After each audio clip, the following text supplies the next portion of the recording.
Whatever, I guess the ISP's just broken. Greetings and salutations, Dota fans. It is I, Badger, back for some more League of Lads playoff action. It is the Season 16 Playoffs between, I guess we doing Visage now on the Radiant side, and Good Twink Hunting on the Dire side. Good Twink Hunting, of course, come out as the champions of Group B. 20-4 record, far and away the best team out of their group. They're taking on, I guess, we do Visage now, who came out of the Thunderdome. That was Group B with a 16-8 record.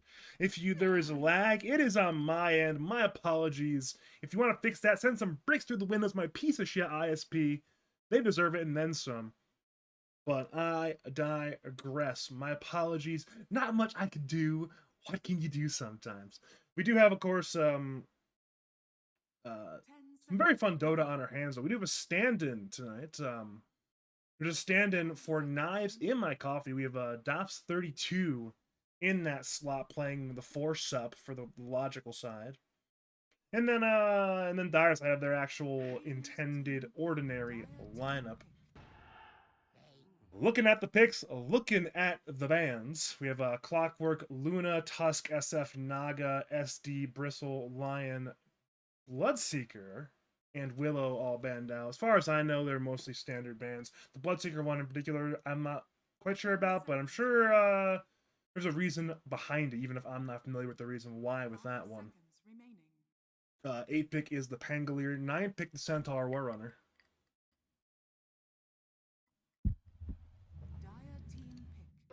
Now we have 13-pick the Bane and 14-pick the Rubik. So really, nothing too out of the ordinary there. And, some pretty standard, pretty good picks. We have seen a lot of Bane picking recently in Lads. Sekiro that has really been getting a lot of picks. So seems like there's gonna be a lot of lag tonight because of my piece of shit ISP. Once again, fucking me, but it is what it is. Nothing to getting worked up about at this point. It is what it is. It's gonna be a problem all night, and if it's a problem, then it is a problem. I mean, I'm sure what to do about it. Hope I can get fixed by tomorrow. It seems like we're dropping a lot of frames right now, so I don't know. I can't really lower the bitrate much more than I have, so. And I'm looking at my my settings, and it's just not getting it's just not going to get lower than that, I don't think. I've already lowered the bitrate in half and still not cooperating, so. Yep. Hate my ISP. Brick through the window. 5 seconds remaining. We do have a Lich pick though with the 15th pick, so pretty passive support duo in a lot of ways from Buffles here with the Rubik Lich. But of course, you do have a lot of spell damage to work with if you can get ahead. Obviously, if you can get behind, then he's not the greatest ganking heroes in the game. I mean, obviously you can blink from fog with roll, maybe go for a blink lift play, but this sort of lineup where the way they're building it right now, I want to win my lanes. You don't necessarily want to lose the lanes here. You want to win these lanes on the Dire side.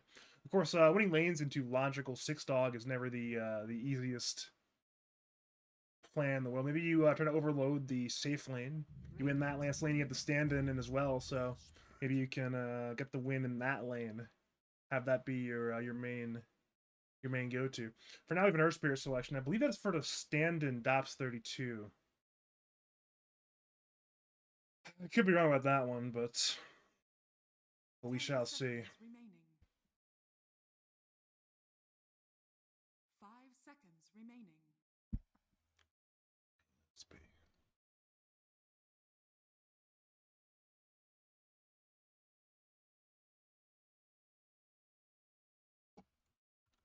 Of my task manager, see if anything I can do in there to anything that I can just close. I don't know. I'm just desperate to fix the situation on the stream, but I don't think there's much I can do about it. I don't really think there's too much eating my upload other than the, you know, OBS and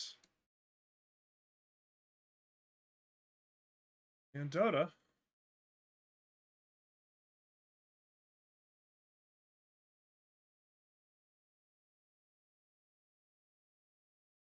I'm just gonna close a bunch of stuff, see if that helps. I don't think it will, but I'm desperate. I'm desperate and I'm angry, so it is what it is. Speaking of desperate, we're already out of reserve time on this Radiant side of okay then. So looking at a mid Earth Spirit, perhaps. And a Grimthrick at the other support. I thought it might be an Earth Spirit 4. Instead, it'll be a very similar support to on the Radiant side. Again, both of these ranged semi-passive supports here. No, you know, jump on in hero like say like a Tusk or an Earth Spirit who can really initiate on the or say a Clockwork who can initiate from the support role. This is going to be relatively passive here as well. But you do have the Earth Spirit and the Centaur, who of course can start fights relatively easily. Of course, Earth Spirit, low CD abilities. Centaur with the Blink, of course, very good at doing that as well. This is an interesting Alchemist pick. Because this is a game where I feel like the Alchemist might have a relatively rough time in the lane. But outside the lane should have a pretty good time to farm.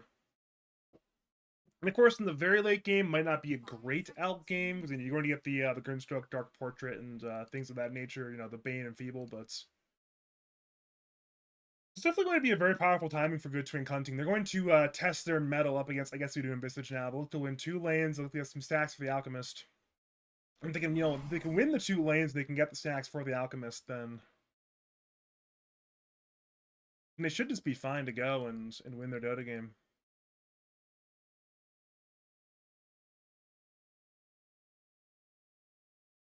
Hey. 10 seconds remaining. Radiant team ban. Dire team ban.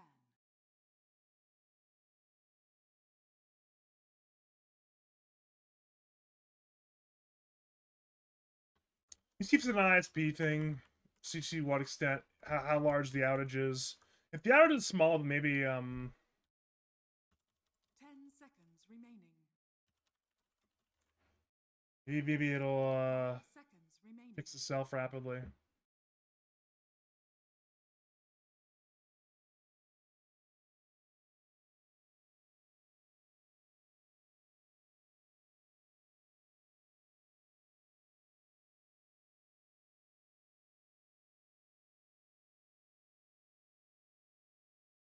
Gave out them so much.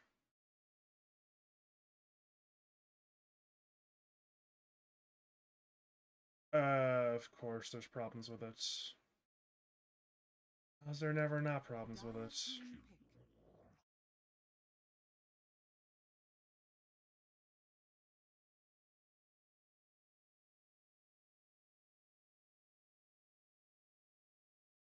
Yeah.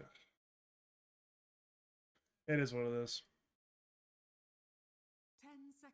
We're after the last phase of bans, though. Luckily, Invoker, Queen of Pain, Morphling, Troll, Warlord all banned out.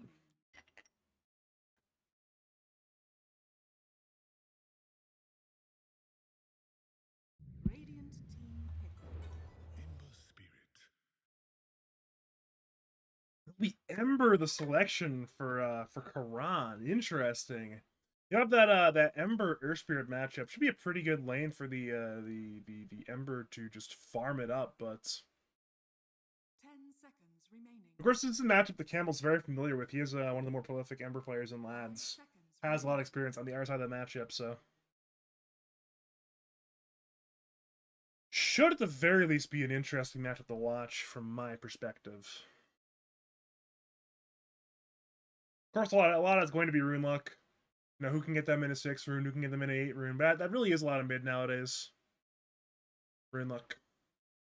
I know I played Rojo a lot, of course, this last season. He was very strongly voicing his opinions regarding this this state of mid regarding the runes, but that is Dota for it.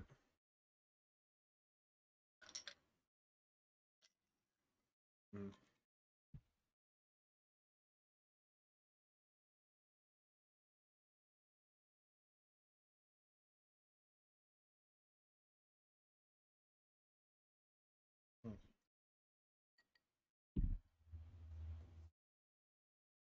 Last pick, though, will be the Lina for Logical. A little bit of an interesting throwback pick here, actually. Not what I expected from him. He's a hero, you know, a couple seasons back, you saw him playing a lot of in Lads, but 10 seconds not one you've seen as much of in recent patches. And the idea here, I'm sure, will be to really explode and be ready to exploit the Alchemist timings. Sort of be online when Alchemist is not ready to fight yet. Perhaps if you can, you know, catch him out and gank him, really run him on down with the Air Spirit, the Lina, and the Bane, perhaps. Because obviously, a hero like Centaur can do that, but maybe you can get the ganks off the Centaur and the Grimstroke. You can have, say, Centaur, Grimstroke in one lane, and then like Earth Spirit, Bane, Lina smoked elsewhere. You've got angles here.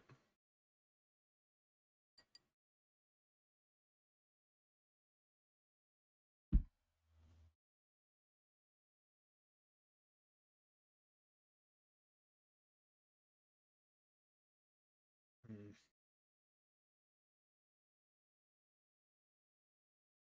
Ay, ay, ay.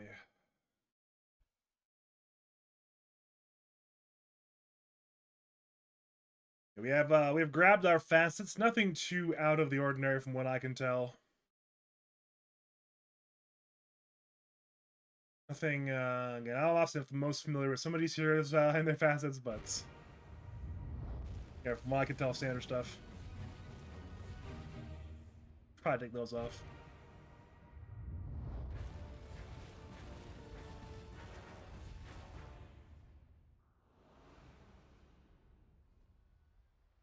If you are just joining us, looking at game number 1 of I guess we do in Visage now on the Radiant side, taking on a good Twink hunting on the Dire side. We are, of course, hoping for 2 things. One, of course, is the return of Knives in my coffee.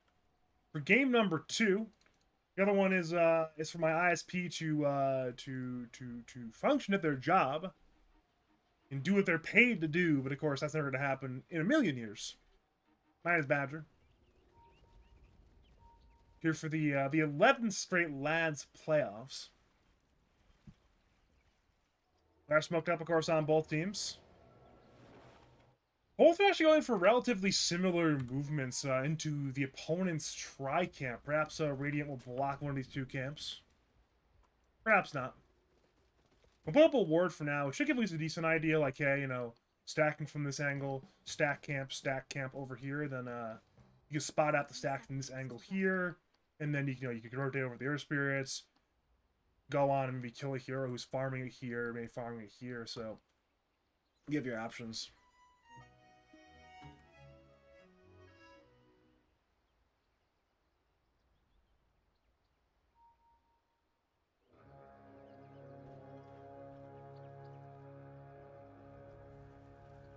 As a result, though, nothing too shocking from either team. We will see 2 runes go to both sides. Of course, it's pretty good for this Alc hero.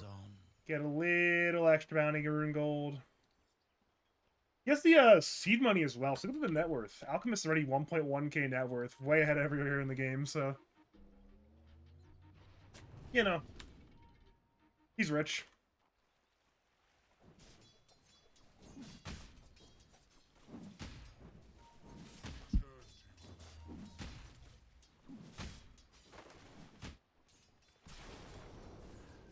We're gonna see Agile play relatively up tempo in the top lane early on. Of course, Lich level 1 might be the strongest Lich is for this entire game, so you know, now's the time. Spam that Frost Blast, hit the Centaur, make his game a little bit worse before he has like a Bracer or something like that. He honestly might have Bracer on Courier already. He does not, okay.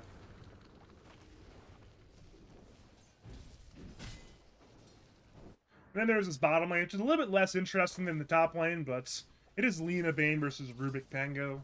If, of course, Pango makes a mistake, then that's a pretty easy way to die. Other than that, I expect top lane to be the more interesting lane. A lot more spells to be cast up here, of course.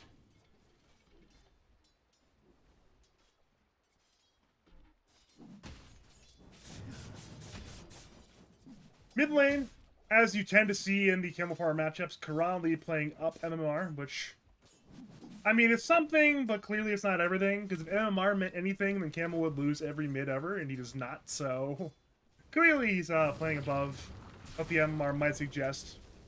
That's, again, it's one of those things where, yeah, that's been written about so much in Lads.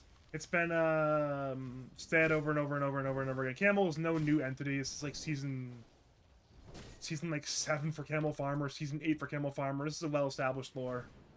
So you replaced Squid on Bull Jackson's team. That was season 9. So yeah, this would be season 8 now for Camel.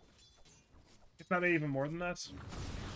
Top lane, there's the first blood and one more hit, if you can find it, and there it is. Snow brings down Agile, now 6 dog. Turns to John. John will attempt a counter kill. He'll have a stick concoction if he wants to go for it. But will not offer to stick concoction play. This is simply a nice first blood there for the Centaur. That's already a Bracer. He's not that far from Boots as well. Perhaps he'll wait to both have the Boots and the Bracer greeted out a little bit, but he needs to be a little bit careful. If he tries to greet out the Boots plus the Bracer, Lich might go in right now with the Cross Blast and go for a kill. We shall see, though.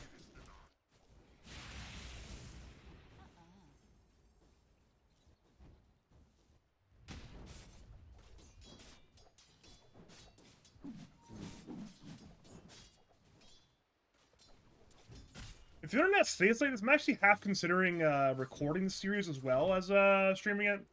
Now let's upload like an actual video of the recording rather than the stream later, but and for now, Dobbs 32. Takes a lot of damage going for the Lotus. I believe the Lotus went to the Dire, but either way, Bane lost a lot of HP for the efforts there.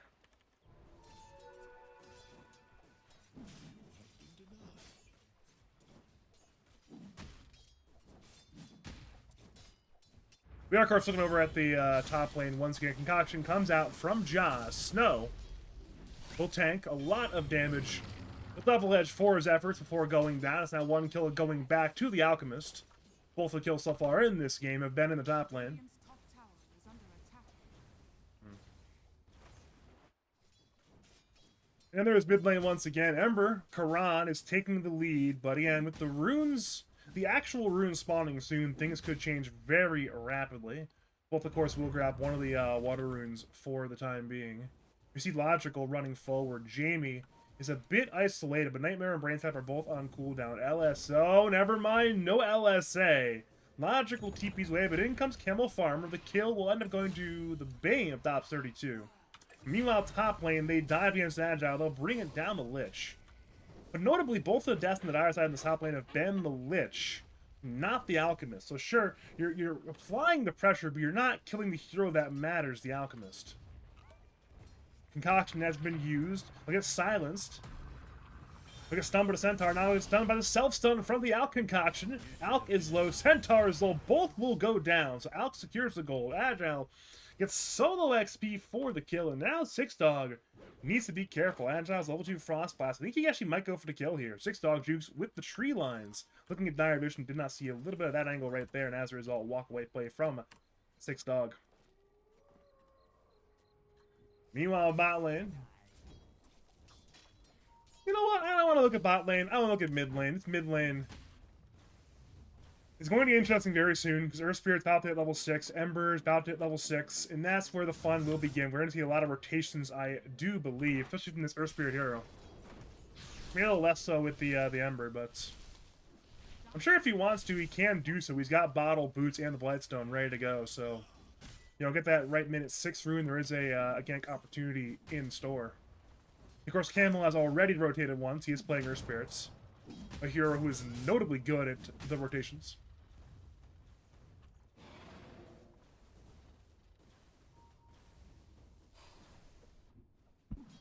In come support efforts. Notice both Agile and Jamie are here for the runes. Karan will certainly not lose to the Earth Spirits. He'll end up getting the haste when he remnants to the top side. Camel, it's unfortunate RNG. He gambled on that one, trying to roll on forward. Instead, it spawned bottom. It was a perfect room for Karan to secure that kill as well. Meanwhile, top lane, knowing Lich is gone, trying to kill Ja. Ja, though, is pretty tanky. He's trying to run. Where are the spells? They're on cooldown. There's a lack of mana. And barring a miracle stroke of fate, Oh, the raindrop keeps him alive. Perfectly aimed from Six Dog, by the way, but with the raindrop, there was just no chance. He had right idea to go on the Alchemist, knowing he's pretty far forward over here. Your Lich is simply over here instead. But again, Alchemist, he's pretty tanky. He's strength here. He's got 1k HP, and with the raindrops, it's just hard kill to get. Meanwhile, towards the Wisdom runes, both teams will contest both runes. There is a point in Sinister Gaze. Nightmare's been used by Dots and out clicks Buffles, but with the Nightmare being cycled to the Pangolier, Sinister Gaze will end up canceling the DP of Dups 32, and now with Buffles right over here, there should be a kill eventually, barring the 9 neutrals. Will there be one? No, there will not be. They waited on out, they swashbuckle, and as a result, it's a dead Bane. Meanwhile, on the Radiant side, it was also stolen by Jamie, so both teams get one steal. It's a 1-for-1 trade. Over to Six Dog, being gone on by Karan. Ja was there as well, and ends up securing the kill, so more gold for the Alchemist. He's now up to 2 kills, correction, 3 kills on the game, and again, this is what I feared, for the Radiant side is, you know, you don't want to let this Alchemist hero really get into a groove. And so far, he's getting into a groove. Again, the ideas have been correct, but the execution has not been. Therefore, this is one of those games where it seems like it's going to be Ja's game to lose. Good roll in by Camel. Buffles has swashbuckle and the roll. He'll swashbuckle the way into the roll, but he should still be dead in a few more hits. There's one hit, but there's no second hits. So Buffles simply gets away. They will not commit to the kill by diving. So 3 men were committed. No kill was secured. Unfortunate there for, I guess we do in Visage now. And again, I am not feeling good at the Radiant's chances. What does the graph say? It's 50-50. I don't feel like it feels like it's better than that for the Dire, though. I feel like it's at least like 60-40 right now.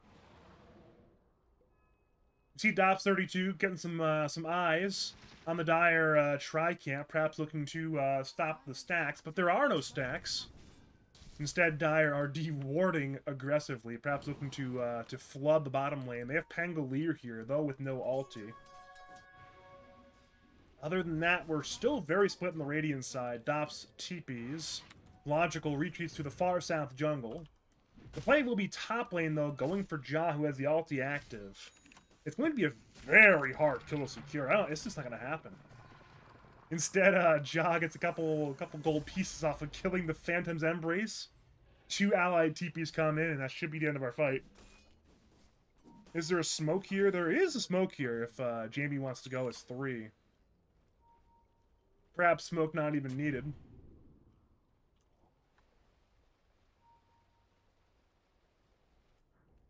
How's the internet, dude? Oh, I'm still dropping frames. I'm looking like Aaron Judge right now, dropping a lot. Buffles gets the roll off just in time. There's an attempted Earth Spirit roll to cancel the Pangolier roll, but instead the Rolling Thunder continues. Go swashbuckle to the north side, and that will be an escape for Pangolier.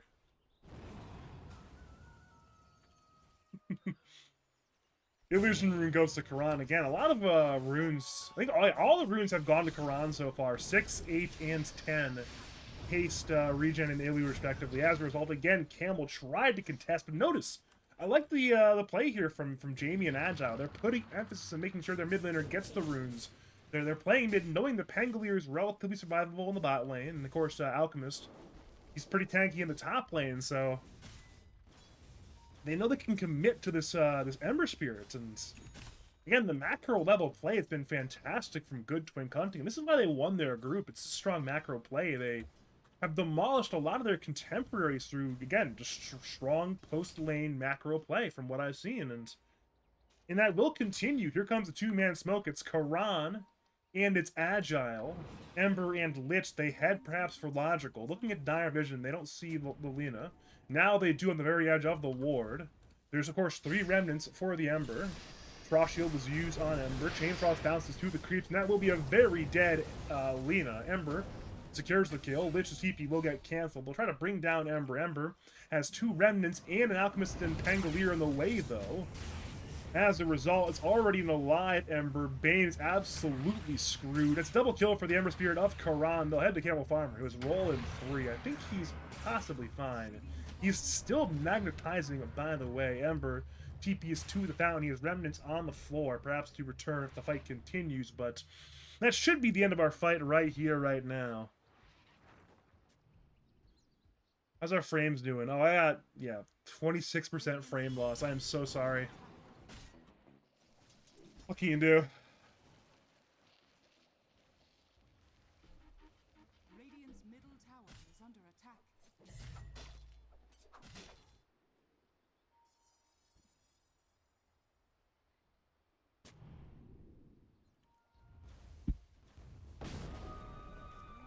And again, another rune go. All 4 of the actual runes this game have gone the way of good twink hunting.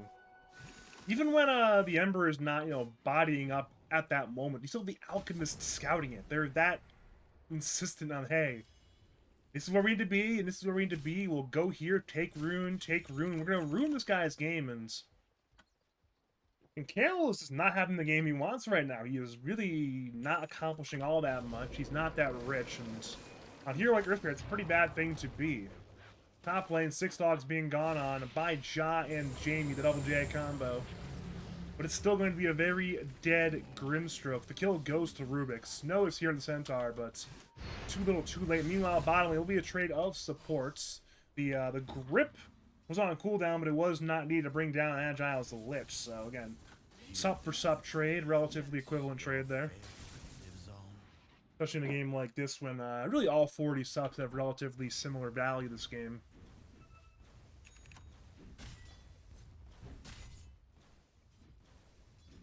Radiance is finished, by the way, for Ja, which is a massive, I mean, it's an unbelievably massive pickup. Of course, if you don't know your Alchemist macro play, it's really simple.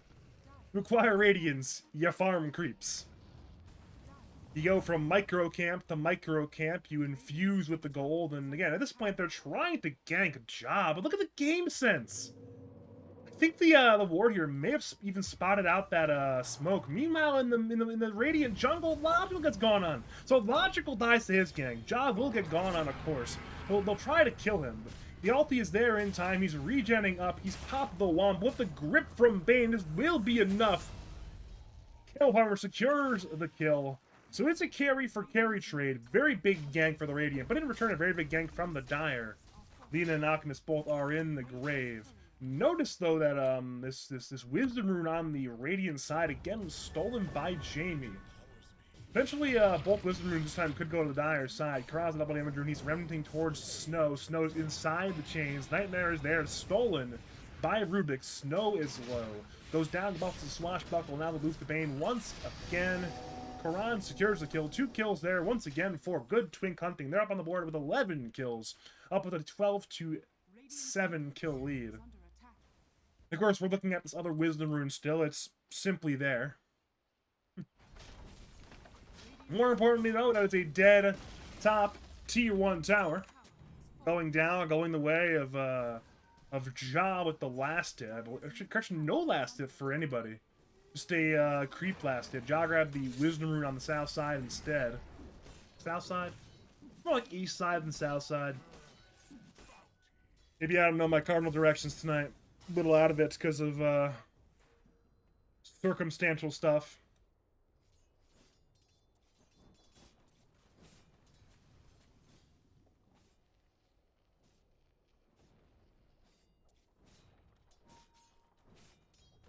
Mid lane, the T1 is very low. Lich and Ember are right here, and as a result, there will be one more tower kill. It did not get last hit by hero, but it's still dead. It's a 2 tower lead so far for good twink hunting, though not the tower you would have expected. This T1 bottom, the weakest tower, remains alive. Mid lane, though, they're going for a kill on Ember. He's soulbound to the Lich. Eventually, there will be a kill on Ember, but he turns around already. He brings down 2. He's still alive. He hits the 6-dog, and 6-dog can't kill this guy, I don't think. Made Brain Sap plus the Q on Grimstroke. With an LS Halo going away from Lina, will finally bring down Ember, but it's a trade for Bane. It's currently a 3-for-1. Lina is trying to clean it up. It's a stolen Nightmare. It's cycled the 6-dog, cycled back to Lich once again. Ja will end up self-stunned, but it still kills 6-Dog. It's a 4-for-1 trade. And notice, it was the logical side that chose that fight mid lane. They knew they had the numbers. They felt confident, but... Oh no, that's just not what you want to see if you're a I guess we do in Visage now fan. And if you're a good Twink Hunting fan, you are jubilant, like, wow, my team is owning. We're beating some ass right now. And there have been a lot of group versus group allegations, but so far in Game 1, good Twink Hunting are dispelling the rumors of a fraudulent Group B. Mid lane, Blink Hoof Stomp from Snow into a grip from Dops32, but where is the damage? Is there the damage? No, there is not! Correction, yes, there is. There was no remnant setup. The Stampede was stolen by Jamie. Meanwhile, Logical kills Buffles in the bot lane. So 2 kills across the trades for Centaur, of course. But in comes Lina through the BOTs. Laguna Blaze there against the Rubik. Rubik is frost shielded, but it will not matter. He'll try to juke. He'll try to buy time for Ja to arrive with a concoction. But he's being juked by the trees. He's self-stunned once again. The roll will miss, but the LSA hits. They're going for Alchemist. Lich gets silenced by 6-Dog. They're in a 4v2. There's a soul bind. There's a Grimstroke E. They'll bring down the Lich once again. 3 kills for Dots32 in the main. They'll let the Alchemist. He's half HP. He's trying to run away. He is once again channeling concoction, and they'll let him run away. But it's still a 4-for-1 rout in favor of, I guess we do in Visage now. It's a 3k swing in their favor. Check out the fight recap. There it is. Nearly a 3k swing. It's an absolutely massive win for the Radiant side. The exact thing they needed. They committed everything. It was well worth it.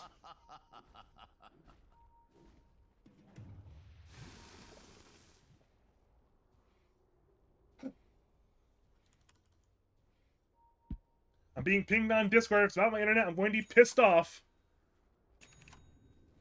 It's not about my It's not about my internet. Cool. I'm well aware about that. And I'm not happy about it. Nightmare from Dops32.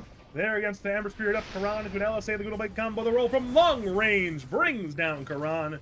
And they'll move to Rubik. Rubik is incredibly dead. And, well, the kill has been secured. There's 1 kill for Logical. So 1 kill to the mid, 1 kill to the carry, 2 kills for the Radiant side. And, well, look at our lead. It went from pretty big to pretty small. It's still there, mind you, but to have only a 2k lead with an Alchemist is not good. Because, again, a lot of this Alchemist gold, it is fraudulent money. This hero will naturally accumulate gold via the Grievel's Greed to the point that you have, having only a 2k lead is not what you want to see. And part of that is because that the Lina of Logical is just powerful. This is what I mentioned, this is the idea of an Lina pick from Logical, is you want to be online when the Alchemist is not online. And Alchemist, he needs at least that Blink Dagger, maybe let him beyond the Blink Dagger, but Lina right here, right now, with the BOTs and Glyphonir is everywhere in this game. We'll see a fight bottom right now, though. Nightmare against Buffles. Grip is available. Is it needed? Perhaps it is not. And the kill has been secured. The Inkswell from 6-Dog got the last hits. And note, no Lina, no Earth Spirit. They did not need either of those heroes for the kill, which is absolutely fantastic. That's what you want to see there, is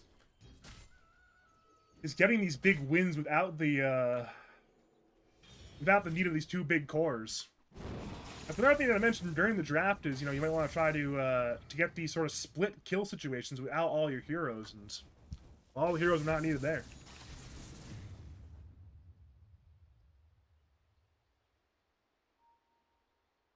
Had to sneeze there for a second. Muted my mic in time for the Twitch, but if you were watching in game, then my apologies for the sneeze. Bottom lane, smoke up on 4 from good Twink Hunting. Everybody but Jamie is there. Ja leads the way, fresh Blink ready to go, and finds the Bane. That's a fantastic target, and Bane, understandably, is dead. They'll head to Snow, who stampedes. Chains were missed by Karan, so therefore the Centaur should escape. So it is success, but it's only a Bane kill. Now, if you can get Roshan as well, that's a big win. Radiant scan, they're aware. They're aware of what's going on right now. They, of course, want to get this big objective. They got the minus armor. They've got the tools. Should be a relatively free Roshan take.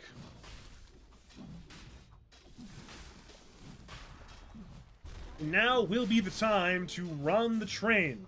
You've got Alchemist with Manta, Blink, and Radiance. Of course, he wants the BKB. He'll have BKB for that second Roshan, but of course, before that time, there's plenty of real estate to gain. Perhaps a tier 2 plus Tormentor on the top side. Perhaps a tier 2 on the bottom side, and you know, you get a little more map. Notice again, these towers on the Dire side are mostly okay. There's a T1 bot lane and a T1 top lane. It's only that mid T1 that has died, so from that sense, it should be easier to farm more map with the Aegis. This, to an extent, will be a farming Aegis, of course. Not fully, but close enough. But as Dire Zig, Radiant Zag, they've smoked up on 4. They're headed towards the bottom lane. Bane leads the way. Looking at Radiant Vision, they see only a Rubik mid. And now, though, no Lich's bottom. It's not a great kill, but it's a kill nonetheless. Gleipnir, LSA roll in, kick back, and Lina secures that bounty. That's 16 kills now for, I guess, we do in Visage now. To the 18, of course, a good twin hunting.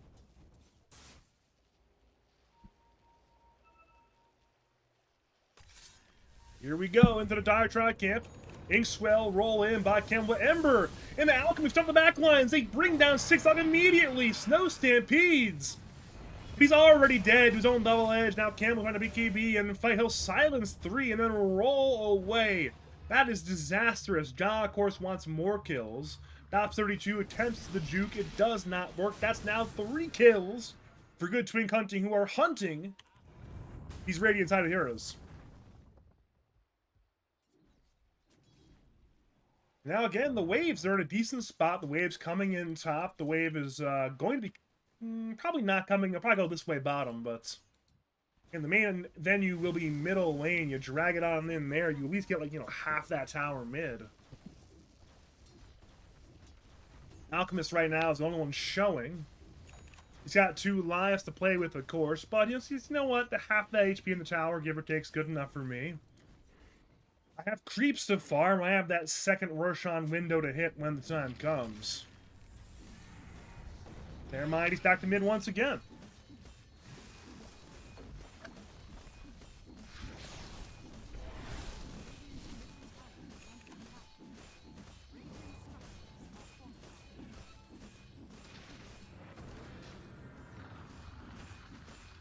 And the mid T2 is officially still alive. Never mind. 71 HP. I suppose 6 may go for the deny here if you can time it just right. Ooh, the timing off from 6 a mistake you do not expect from a player of 6 caliber. Perhaps it was more of miscoordination between Camel and 6. Perhaps they both thought the other would do it. That's probably the best answer there, but how do you want to see? Looking at hero net worth, surprise, surprise, guess who's on top? It's the double ogre.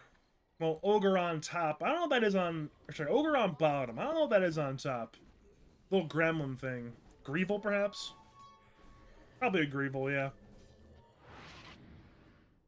Top lane, though, will be our fight. Roll away by Campbell. Concoction comes in to hit 6. Dog Buffles will roll as well. Grimstroke's already dead, and of course they'll head for more. They find the Bane. The Bane gets absolutely slaughtered. It's a double kill for Karan, the Ember Spirits. But notably, all the cores get away, so it's a loss, but not a disastrous loss. The Radiant Heroes, of course, will return to farming. And good twin hunting will look to chip down this top T2 tower. They'll get their 5th tower of the game. We've got 45 seconds of Aegis for Ja. Perhaps they'll go tower to Torm.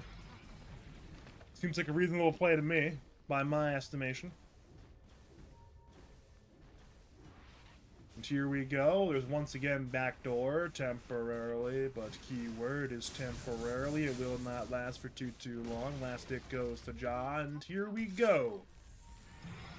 To the Tormentor we don't go. Okay. Seems like some players wanted to go for it, some players didn't. Understandable. If you're playing a relatively conservative, risk-averse strategy here, you do not go for display. You know you're winning, and I mean, Centaur was showing, but again, you can roll in on our spirits with an Inkswell, catch some heroes here, throw in Lina damage, throw in everything. Maybe Centaur TPs in, gets a like a mid-game team fight, join. You can lose your entire lead almost doing that. So I understand why they did that, but obviously from our perspective, with the Omni Vision, it's a missed opportunity. Ugh.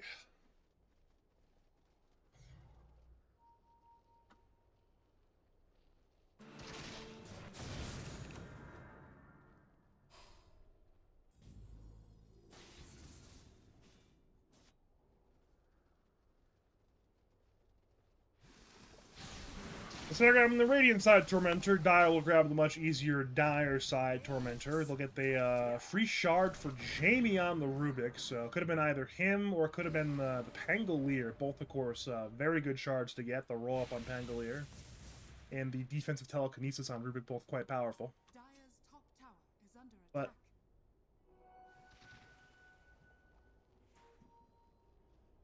we again will at bottom lane. Next, Roshan will likely spawn bottom. Meanwhile, Lina will BKB to fight the Lich in the Radiant jungle. Lich has already died. Bane has slept the Rubik. Rubik stole the Laguna Blade for what that's worth. Buffles rolls, Camel rolls as well looking for Rubik. Rubik gets silenced by Camel Farmer. Rubik's incredibly low. He'll Laguna Blade the Earth Spirit before dying. That's now 2 kills. Both Dire subs have died. Snow will pursue for more. Blink Dagger ready to go, but the remainder of the heroes on the Dire side will get away. So again, much like the Dire side, a good Twin Hunting had in the top lane earlier, you get the 2 support kills. It's a win, but not a massive win. Of course, it is good to do a little bit of saber rattling before the next Roshan fight, though. Of course, Roshan will have about a 5 and 6 chance of spawning on this bottom side, and even if he spawns top side, he'll rapidly move to the bottom side, so when the time comes, we're gonna look to see some vision from both teams. Maybe some contesting of this Twin Gate area, perhaps a little bit of vision on the Radiant side over here, and for now, Ember will Remnant in, he'll dodge the Hoof Stomp. There's no grip, it's already been used, but it's a dead Karan Ember. Ember tried for a very all-in play. I mean, I believe that was the grip blocked by Lincoln's, perhaps, but regardless, it's a very bold play to make without BKB. You go in like that, it's very risky, and for Karan, it did not pay off. A little bit of a Spirit of Breeziar right there. Unfortunately, Breeziar cannot be here to watch that. He's playing in his own series right now, but Breeziar to approve that outplay from Karan.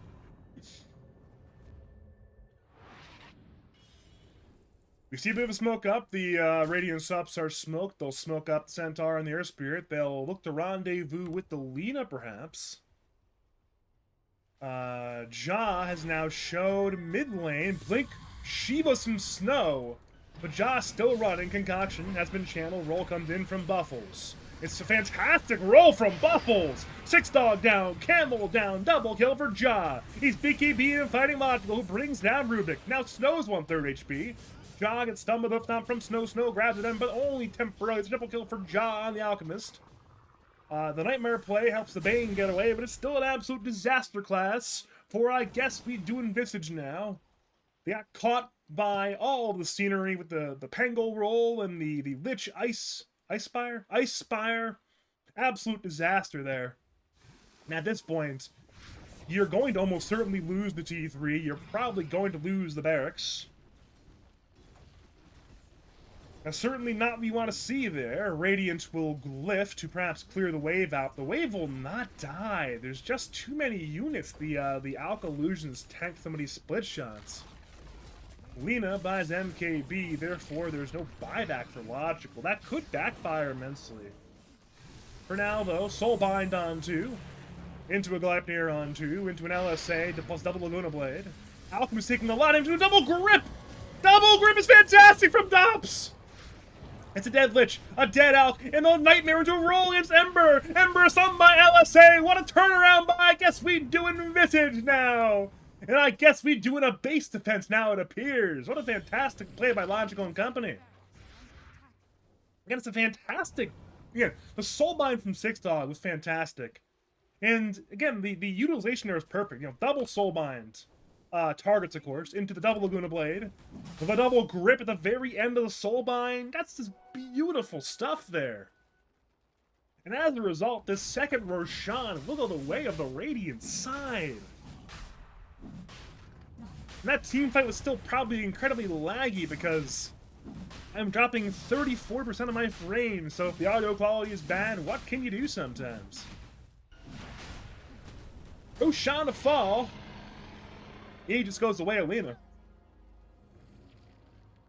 Where'd the banner go? Lena as well, so we now will once again play the macro economy game. We're not going to force it down the bottom lane, perhaps for that tier 2 tower. Again, a more up-tempo team would probably grab that tower, control the Dire Tri-Camp, but understandably, if you do that, you'll see a counter movement. You'll see Dire shove in mid lane. You'll see Dire shove in top lane. They'll still farm the Alchemist during that Aegis duration. So instead, we're playing the macro game. We'll shove it in top lane instead on the Radiant side. Grab this tower here, grab this tower here, and then again flood from this northwest-southeast angle, perhaps. So, again, bit of a different macro movement, but a very fine one nonetheless with the Twin Gate, of course. Again, as a result, now it's Dire who are bottom lane. They've got the Ember showing. Alchemist play the Radiant side jungle. As that happens, Lena will effectively solo siege. So, of course, Logical has plenty of backup. Grimstroke here, Centaur here, some heroes from the south side over here. So, plenty of options for Logical to have teammates ready to go for whenever the time calls for it. Of course, you see counter pushes mid and bottom. Again, very standard macro play there. I mean, everything from the highest level of Dota to like Borderline Immortal, you'll see stuff like that nowadays. So, again, it's very standard. Now we sweep. We begin a bit of a sweep. From the top lane to the mid lane, of course, Dire have abandoned the mid lane. They want nothing to do with these very angry Radiant gankers. Instead, they're largely grouped up bottom lane as 4. We see Alchemist. He'll go top lane through the Twin Gates. He actually blinks in aggressively, but it seems like there will be no kill on the Alchemist. There's pings towards him, but that's not going to happen.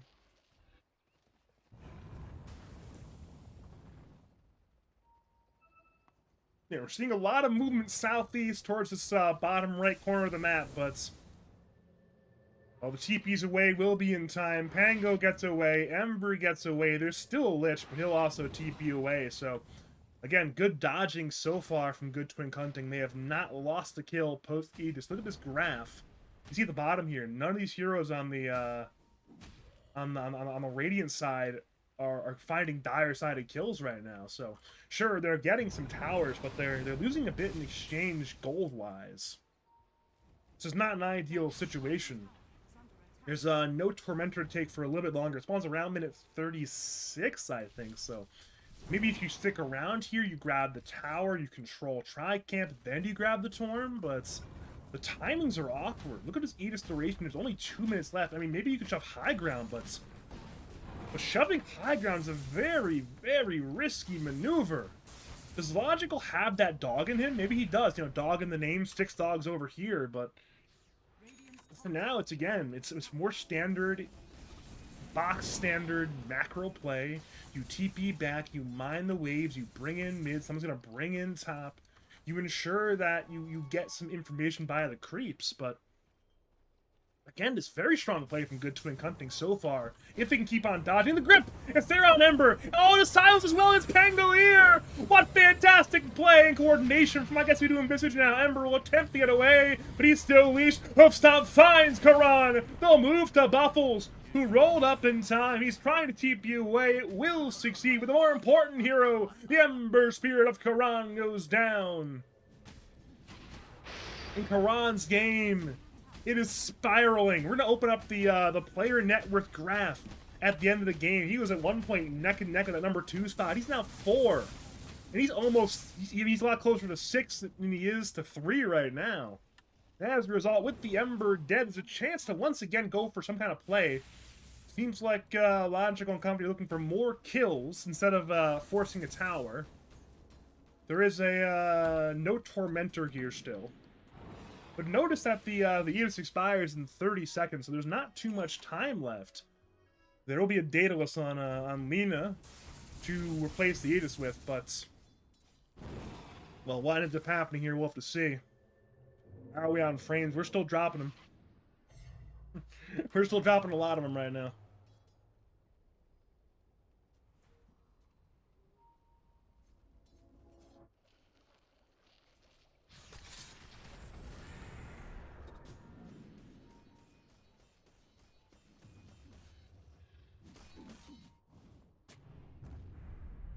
Jamie gets spotted by Camel. The roll is canceled by a Rubik Yule, so he'll blink to the left side in TP. The TP will be successful. So good escape by Jamie. Bit of a late stampede from Snow. That was earlier, perhaps it might have worked, but it simply did not in the slightest. Suppose Stampede's not that long of a cooldown, but still. Bottom lane, Dots will glimmer forward, looking for Buffles. The Buffles blinks away to the north side. We're pursuing, and there's the grip. Into the Inkswell, into the Silence of Earth Spirit. Goodbye, Buffles. He attempts the Guardian Greaves. It'll purge one disable, but there's still the Phantom Embrace, which cannot get purged by the Guardian Greaves. That's the power of this game, of this Phantom's Embrace. It is not easy to remove it for a hero like Pangolier, or a hero like Ember Spirits.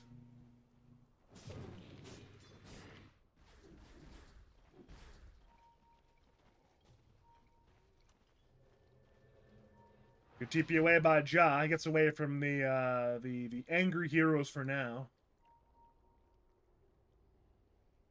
Six Dog walks up boldly. He's in the lead on Grimstroke. He'll get Yule's up by Jamie. Roll forward from Camel. Hits Rubik. But in comes the Chain Frost. Bouncing on around. Jamie is dead. They'll head to Agile. Gets Nightmare and then rolled on by Camel. Chain Frost is still bouncing, by the way, but it seems not to matter. Double kill for the Lina of Logi Dotes. And we now run it down the top lane. Perhaps for our first barracks attempts of the Dire base. Of course, there was the Radiant one earlier that succeeded on bringing down the range racks, but it could be counter-structural damage time if Logical wants to commit. Note that he has this tier 4 neutral token. He's got the banner. He's got the BKB. Perhaps now is the time. He slots in the banner, places it on the floor. It'll keep the range creep alive, notably, for a little bit longer at least. Lina gets silenced. In comes the roll from Buffles. Into a concoction. They one-shot him! They one-shot the Lina! They one-bang him! There's a grip from Dops32, but to little effect. That's actually a fantastic blink away by the Bane. Is it canceled?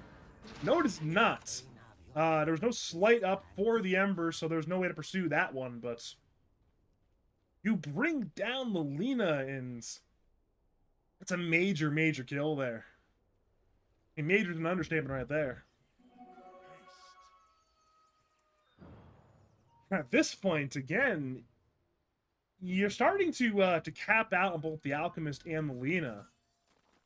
The difference is on the Alchemist, you can still buy some Aghanim Scepters for your team. You've already bought one Ags for, who is that for? For the Lich, perhaps? For the Pangolier. It's the Pangolier Ags. That's been purchased for Buffles by Ja.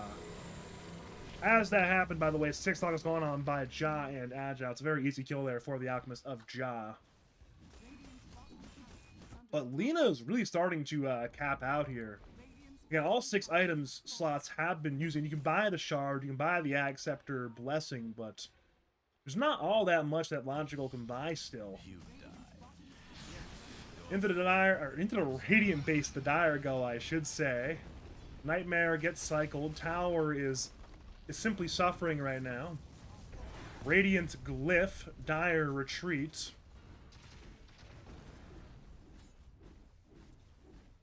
And we will not commit for the high ground siege, respecting, say, the ability for 6-dog to have a buyback to join the respawning Lena, so... Instead, we'll see a much more standard Roshan take. Only problem is Roshan is not alive. It's a relatively relatively late Roshan respawn. About 2 minutes 35, 2 minutes 40 or so. So obviously, Dire walk in like, hey, Roshan, you can be alive. Where are you? Unfortunately, though, not alive. And we'll actually end up seeing a bit of a mirror of that. Radiant will smoke over. They'll check Roshan. Roshan still won't be up. Or perhaps we'll see a fight instead. Both teams are smoked up. Smokes break. Rubik and Centaur both blink away. So both teams are aware of the situation. Camel wraps around on the north side. He'll roll to the west instead with his smoke breaking on Pangolier. And now we see the Dark Portrait Illusion. I mentioned that earlier. That's going to be a big tool this game for the Grimstroke. You get the, all the goodies that Alchemist has. But the only problem is there's no Radiance anymore, so you're not getting that. That'd be the big thing you want, and you no longer have the Radiance. He sold the Radiance. Correction, he has disassembled the Radiance into a Nullifier and a Talisman, I should say, but the Radiance is gone. Perhaps he was waiting on that, actually, to disassemble and saying, you know what? He has Dark Portrait, I'm not going to give him the Radiance. Which, if Ja was consciously doing it, it's a very smart move.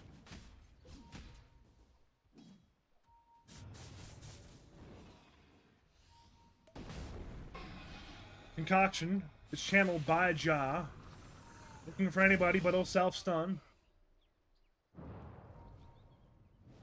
Roshan, of course, is alive for those who are keeping track. A lot of goodies in the pit. Aegis, Banner, Shard, Cheese, all for the taking.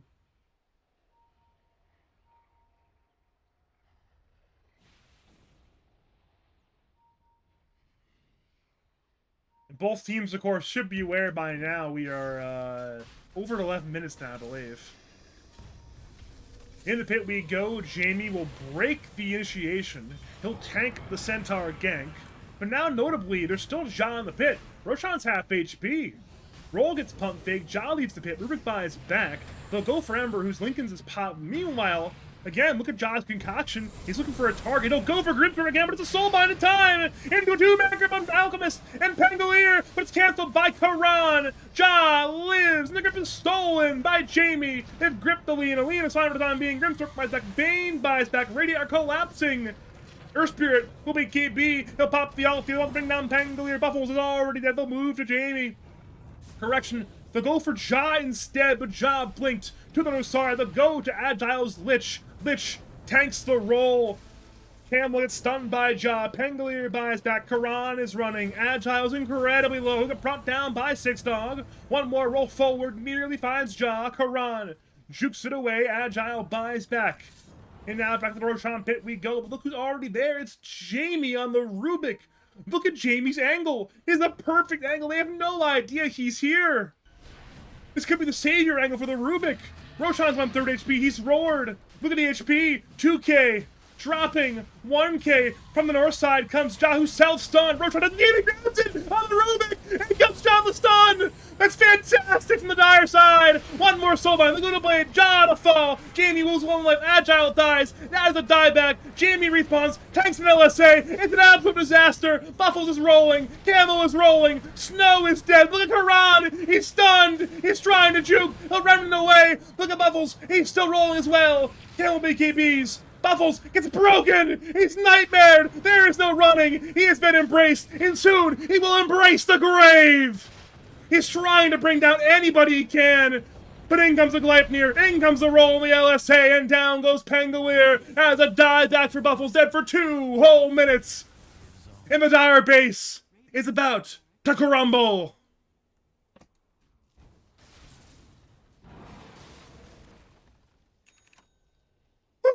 Let's go! Beautiful fight from the Radiant side of, I guess we do in Visage now. The fight lasted for, I don't know, like 2 minutes straight. They made me work there. They really made me work. I guess the one concern is, looking at the buyback status. If Dire Okay, if Radiant are keeping track, it's Lich, Rubik, Pango on cooldown. But they know the Alchemist could have one, so Logical needs to be a little bit careful. If Logical dies here, he no longer has 2 lives because, you know, Jamie stole the Aegis. And the banner. I'm not quite sure where the refresher went. It probably got consumed in the fight if I had to guess. Same with the cheese, I'm sure. T3 bottom goes down, range racks go down, Alchemist respawns, Rubik respawns, Lich respawns, and they want Logical Dote. And he's been stunned and killed. Ja will get soulbound to his Ember. But Grip is stolen by Jamie. Dops 32 is dead. Double kill for Ja. 6 dog will his TP canceled. That'll be a triple kill for Ja, more than likely. Correction, a kill for Karan instead, but it's still 3 kills. And only the range racks die. The melees live. Oh no. So, an interesting situation. I believe the melee racks died during. The fight was so long. The Radiant base was not being, you know, obviously it's a 5v5 fight. So there were no heroes in the Radiant base for a very long time. Eventually the creeps killed the melee racks. So if we're being technical from that entire thing, it's a 1 rack for 1 rack exchange. The dire range racks bottom for the Radiant melee racks. And despite everything, you can argue that good twin hunting may have come out ahead there. I don't know if I would make that argument, because, you know, look at our XP graph in particular, but... Again, this wild Dota events have occurred here. We once again run out into the Radiant side base. T3 is dead, the range racks is dead, Ja is hitting. And it'll bring down the entire set of bottom lane single-handedly. Of course, he has top looking for the megas. T3 falls, Metarax will get hits. And they will fall. Karan zones away with his Shivas. Lina respawns in 3, but Bane and Grimstroke have no buyback. They're both on cooldown. That will be megas uncontested to smoke up on 3, but that does nothing. Absolutely nothing.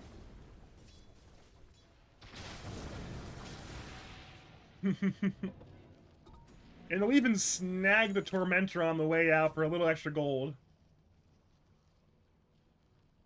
So, and perhaps it's all in smoke time. They're going to leave their base, force a team fight, hope to win it, because, again, playing down megas is not fun. People do not enjoy it.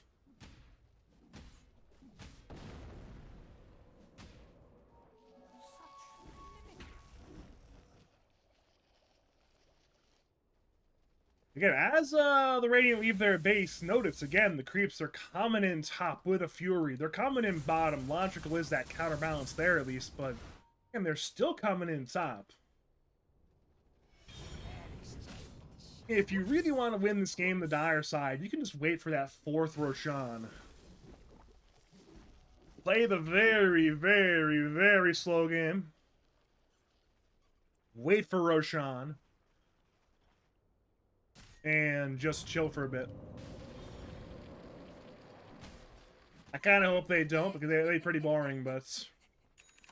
Excellent idea. It can be done, if they so will it. We'll take that.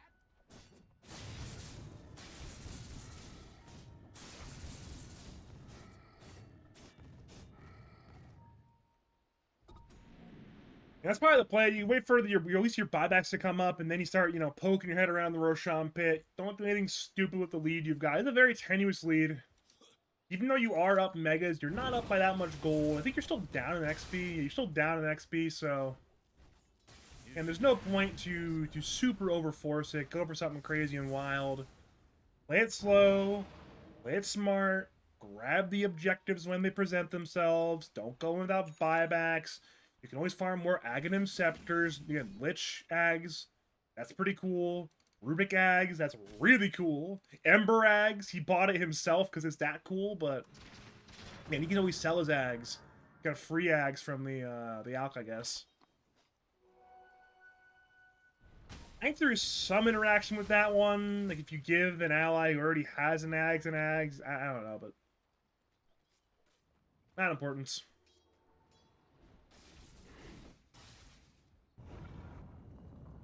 This game will require a sick play from the Radiant side to win. They're going to be stuck in their base.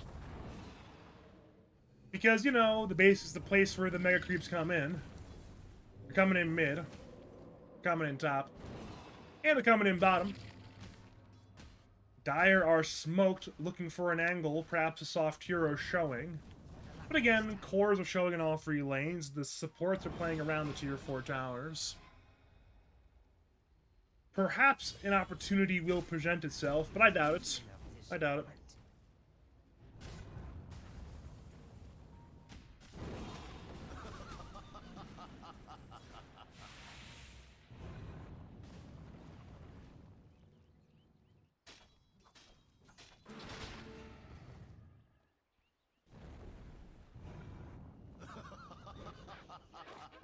Yeah, I'll stare at the Roshan pit. We're about 20 seconds away from the beginning of the respawn window. Look at the clock here for those who don't know how to read this. It's like an analog clock, you know. Once you get to 8 o'clock is where the spawn window opens. It'll spawn between 8 o'clock and 11 o'clock here. So it could be, you know, anywhere in this little circle section here. How early it'll be, of course, depends on how lucky the Dire are. And they are of relatively standard luck. They got in the middle third, but about a minute 2, so pretty lucky. About, you know, not the luckiest possible, but like, you know, about 65th percentile luck, with 1 being least lucky, 100 being most lucky. So not terrible. Maybe they'll need to loiter around the Roshan pit for the next while.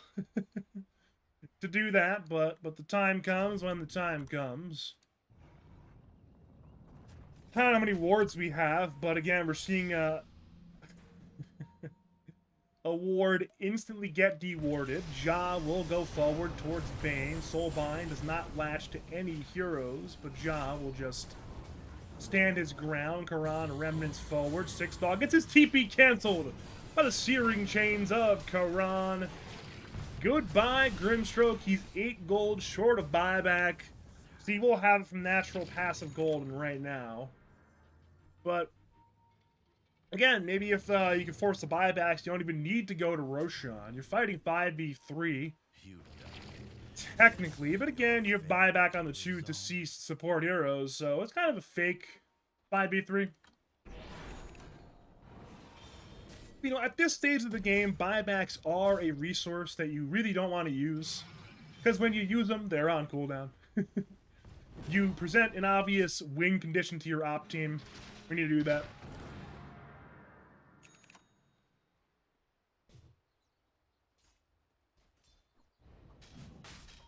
Either way, into the Roshan pit we go. Where we stop, we know exactly where it is. It'll be when this buddy dies. Aegis, banner, refresher, and cheese. All the spoils that will go the way of good twink hunting. And they'll be hunting for the game 1 lead here. They spread around the wealth. They'll give the Aegis to the big man Ja, the cheese to Karan, the refresher to Buffles, and the banner to Agile. So everybody but Jamie gets an item. Of course, Jamie will just... You'll have the other banner from the last Roshan still. So I guess all 5 players have 1 Roshan item ready to go.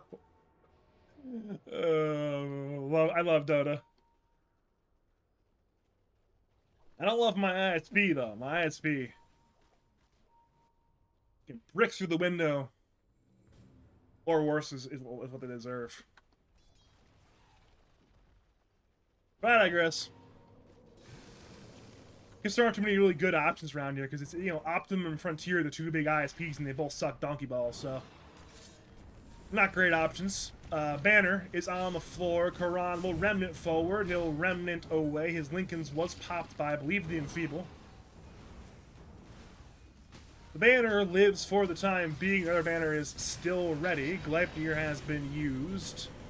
Karan Will use the searing chains. Buffles is rolling. Stampede is there from Snow. BKB from Camel. He's rolling for the backline. Stampede was stolen by Jamie. It's a two-man grip on Alchemist and Pangolier, but it's stolen by Jamie and canceled again. Ja, he's fighting. He'll bring down the Bane. Bane will buy back. Radiant are crumbling. Snow is dead. He'll buy back. Bubbles is still rolling on around. Look at the throne. It's under attack. Karan is distracting right now. The throne is just so low. Camel, he'll kick the Ember towards this team. He's silenced on Ember. Ember will perhaps lose his only life soon. But he dodges the roll again. He'll remnant away. Karan is breaking ankles. Blinking by Ja. It goes for Bane. Look at the throne. It's 1/3 HP. Karan is fighting. Ja is fighting. Die back on Dops. The throne is still collapsing. The roll in by Campbell. It's Ja. But where is the damage? Where is anything for the Radiant side? Double kill for Ja. Karan still crumbling. The creeps are hitting.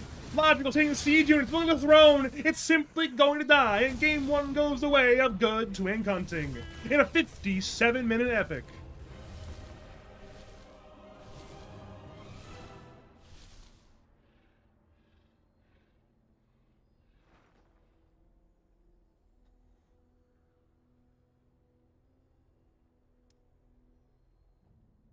Whew.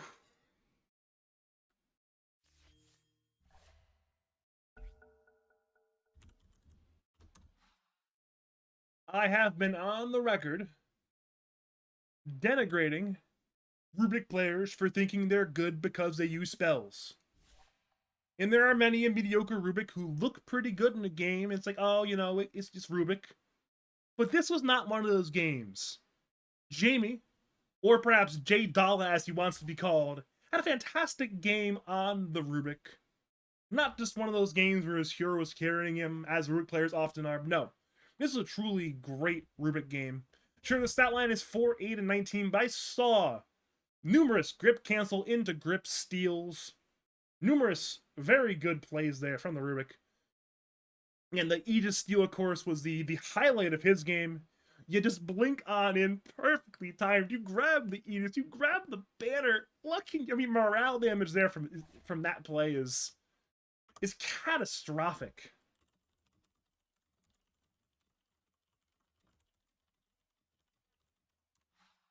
Oh.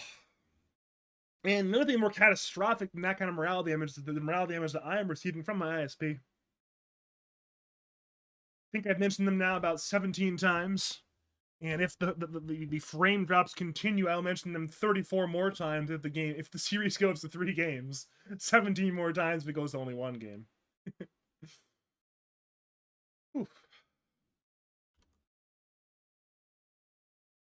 We have a very unreasonable warm spell going on right now, so I am sweating from this series, which I guess means I'm working hard. I'm earning it. Is Knives alive yet? Knives is not here, so no Knives in my coffee. Not even a Knives in my Shroomba.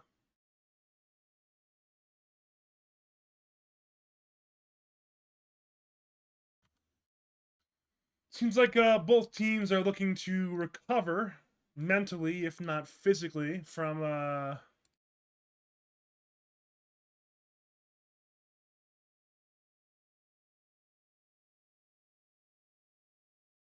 game 1.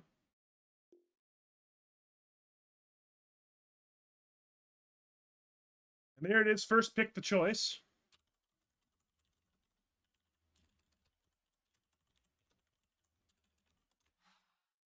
We'll see if they get their Dota 1 reference. I got to a break, though, to save my voice. I'll be back whenever I'm back. Couple minutes, whatever. See you in a couple minutes, guys, after the break. We'll probably resume the cast about 3 minutes into the draft of Game 1. So if you don't hear my mic during the ban phase of Phase 1, it'll be intentional.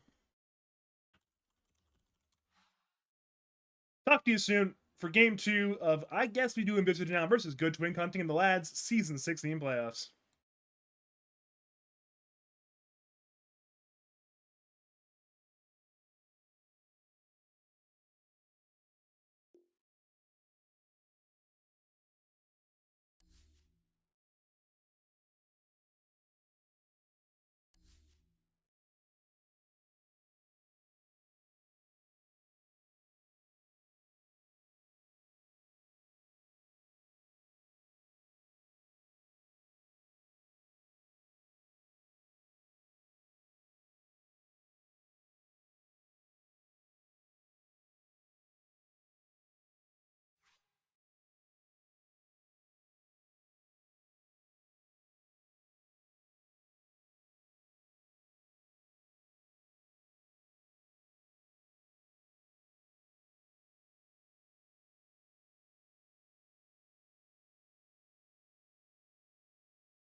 team ban. Radiant team ban. Radiant team ban. Dire team ban.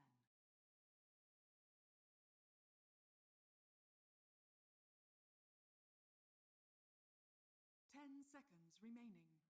Radiant team ban.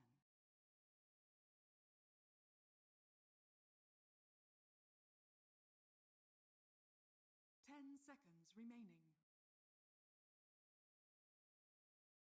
5 seconds remaining.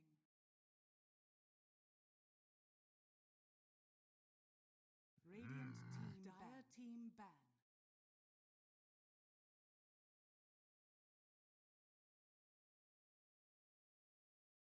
10 seconds remaining. 5 seconds remaining.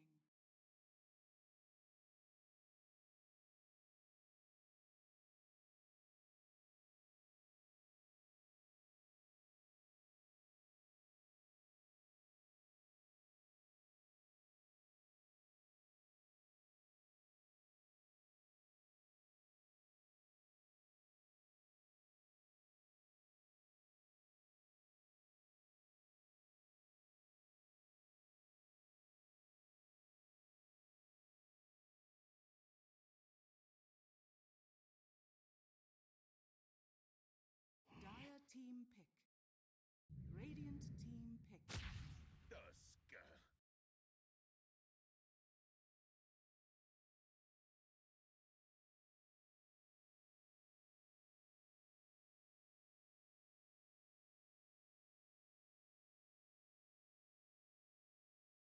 10 seconds remaining.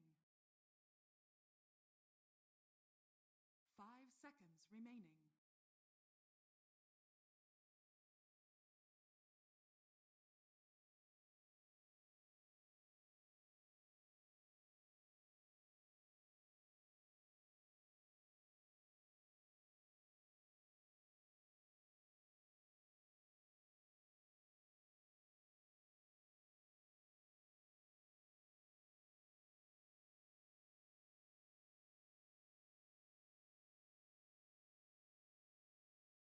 Dire team ban.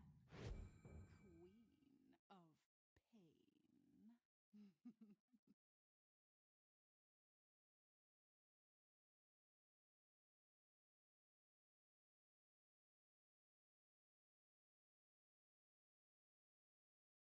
10 seconds remaining. 5 seconds remaining.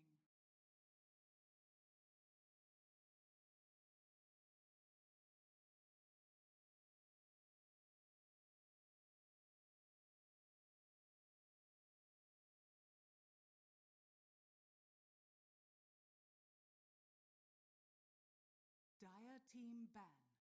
Radiant team ban.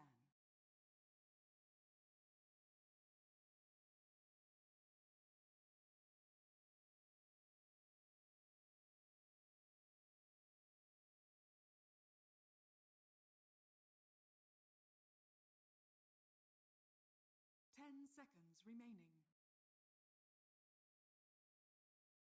5 seconds remaining. Radiant team pick.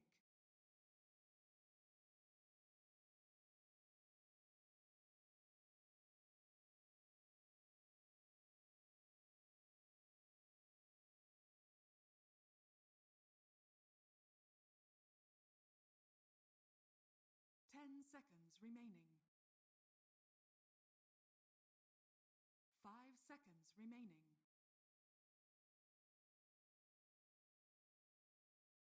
Greetings and salutations, Dota fans. It is I, Badger, back for game number 2 of the League of Lads 16 Season 16 Playoff Upper Bracket Series, being good twink hunting on the Radiant side. And I guess we do Visage now on the Dire side. Gonna update my stream title. Because, you know, I like to have my stream title relatively accurate. And then I'm going to put these things back up here again. They're on the wrong side again, but it's okay. I'm gonna put it over here. 10 seconds remaining. And we're gonna put it over here. Okay. 5 seconds remaining. Seems like the internet's finally stabilizing, which is really good news considering we dropped 53,000 frames in game one. That's not quite the all-time record, but that is the second highest frames drop I've ever had in a stream. I once actually had six digits of frame drops. But so far I guess there's still plenty of time to break the record because could be a 3-game series and we're on pace for like 160,000 frame drops. So if it goes to 3.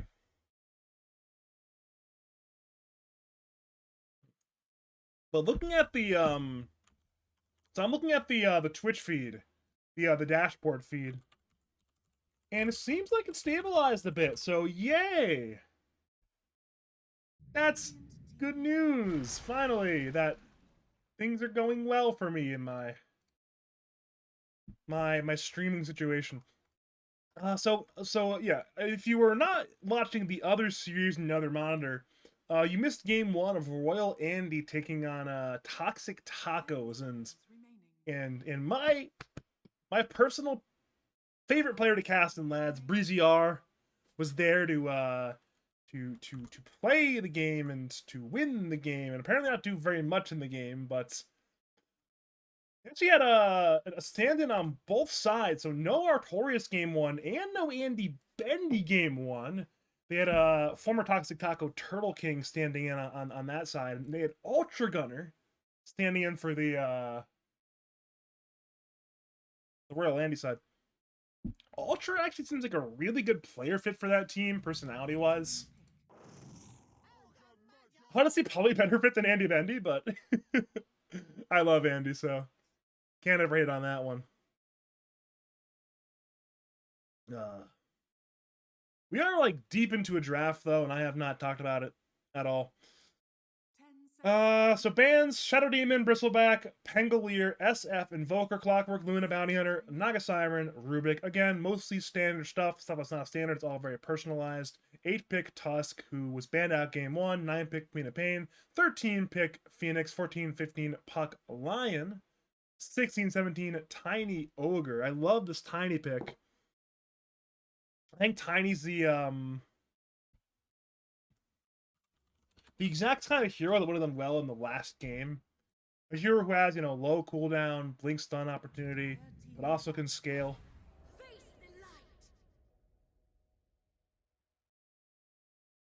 For the time being, though, we are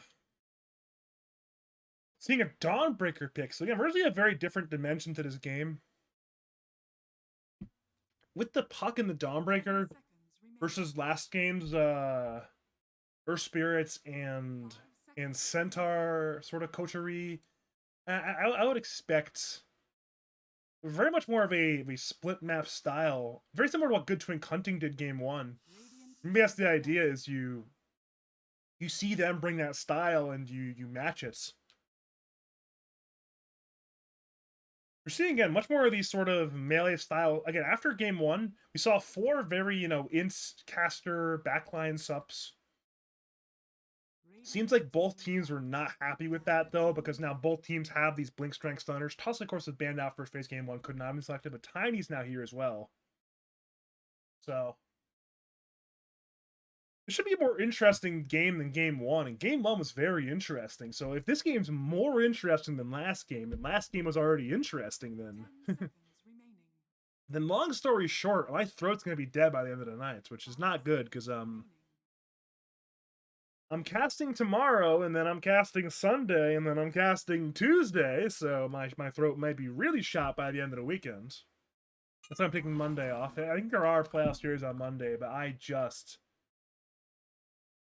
cannot possibly go for 5 in a row this week with the way I'm casting. Maybe I'll actually try to get a Monday one with like a Math and Edition.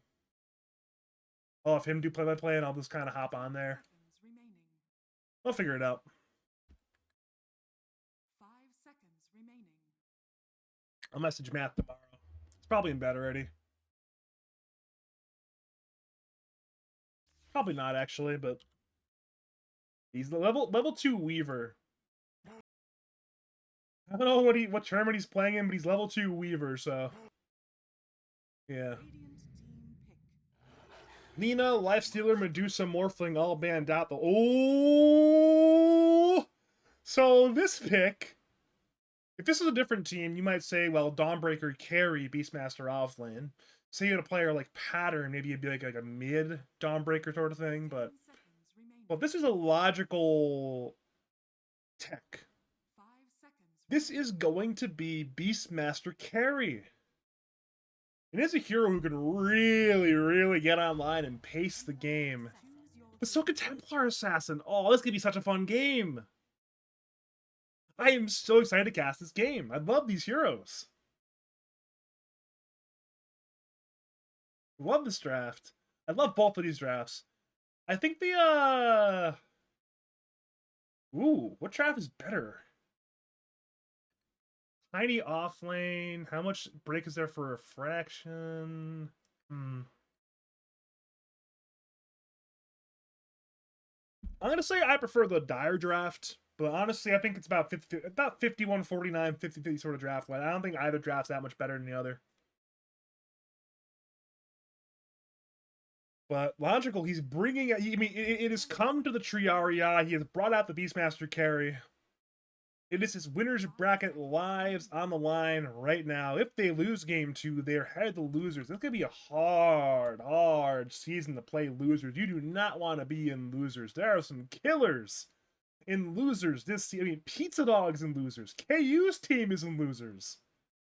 There's some dogs in losers. You know, I mean, who do they play after this loss? If they lose, they would play. They'll play the winner of the Hatsune Miku and Sinapari team. Neither easy wins. So you do not want to fall to losers this early in the tournament. That's for sure.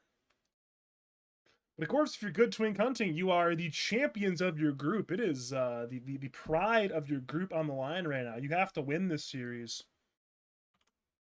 We got some tough opponents ahead of you, of course, even if you win, but one win at a time, of course.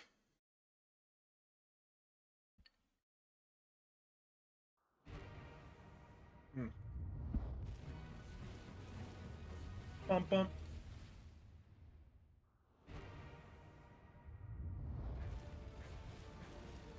Bum, bum, bum. If you are just joining us, welcome. That shouldn't be there. Welcome to game number 2 of Elite Lads Winners Bracket Series between Good Twink Hunting, the victors of game 1, and I guess we doin' Visage now. I already said it at length, but it's a must-win game 2 for the winner bracket lines of Logical and Company. Of course, for Buffles and team, they have the game to play with, but they would rather just win game 2, you know? Why would you want to go to game 3 when you can just win game 2? I played, I think it was season 13. I had a lot of 3-game series and playoffs that season. It's not fun playing a bunch of 3-game series. You would much rather win in 2 games and be done. We had a lot of very late game 3 scenarios. It was very mentally fatiguing. You would much rather get in, get out. 2 games, win game 1, win game 2, go home. Watch the Badger VOD and go home. Instead of play some 4-hour BO3.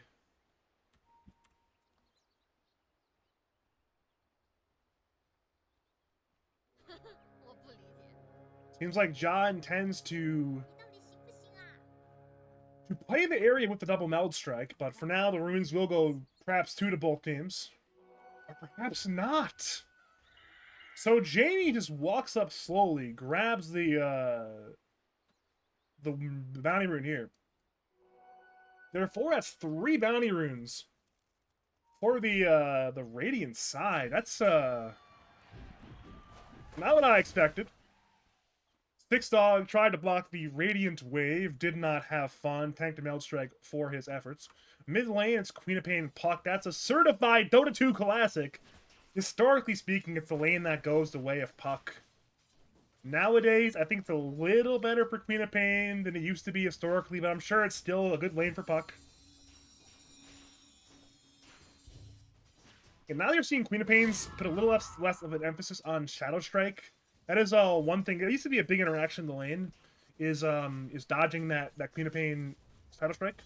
And of course, you would as Queen of Pain, you would look to bait out the phase shift, of course, to then go dagger. But then as Puck, if you held your orb, you can then use the orb to disjoint the dagger. It was really good lane when it was played with a Queen of Pain Q. But nowadays, you see more of a Scream focus, so it's. I mean, it's obviously Scream is dodgeable, but it's simply a less interesting lane than it used to be.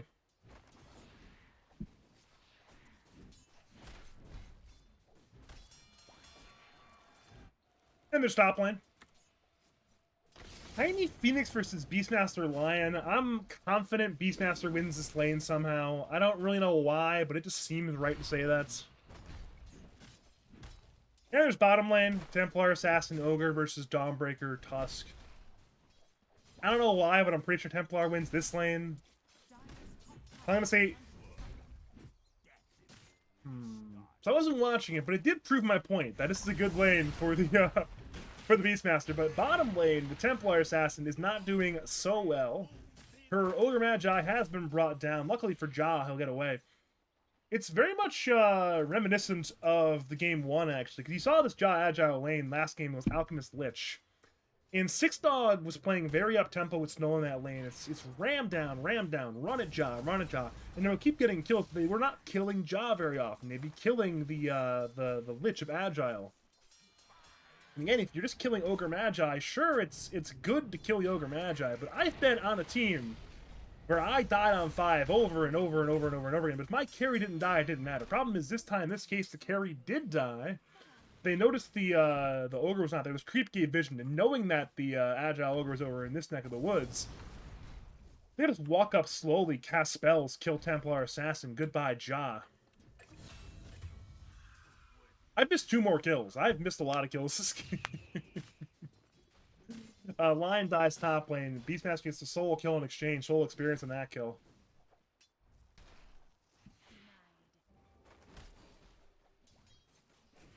I'm a little distracted by my own anecdotes right now.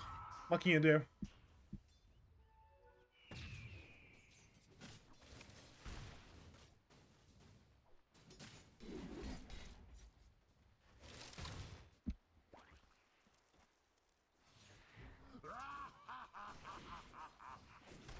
And so far, Radiant are actually ahead in CS in all 3 lanes, both side lanes and the mid lane. Queen of Pain so far is probably the most notable winner.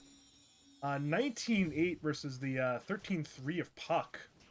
I did mention historically, again, good lane for the Puck, but Karan is playing up MMR, and there's much more modern. Again, you're seeing the build here. It's a 0-2-2 build. No dagger to dodge on the Puck, so you can see you're seeing the blink in, scream, and what is Puck's counterplay? How do you punish on Puck there? You just simply don't. Your best bet is to dodge the scream, but again, when you're blinking up close range like that, how do you dodge it? It's hard. You have to be on some molly or some powder or something to dodge that reliably. And perhaps Camel not on molly, not on powder, not on land levels of ping, so hard to do that play there on Puck.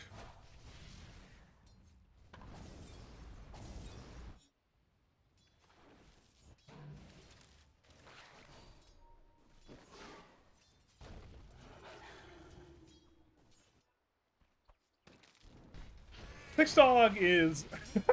I love Six Dog, dude. That can't be worth it, right? That can't possibly be worth it, but he did it anyways. He committed for the play. Because the reason why, if I'm making my, like, sort of, like, all-time I enjoy casting these players team, like, if I was making the all-time I enjoy casting, again, Six Dog on the team, right? Because Six Dog is one of the 2 most interesting support players in LAS history. He just goes for these kind of plays sometimes. He'll just ice shards the courier. He knows he's going to die. It's like, you know what? I'm going to make this play worth it. It's a very fascinating player to watch. I'd love casting Six Dog. He makes these genius plays sometimes. Makes more anti-genius plays sometimes too. But, you know, that's Simply what happens sometimes. Top lane seems like Dops 32 is gonna die. Logical wants to go in, dive forward.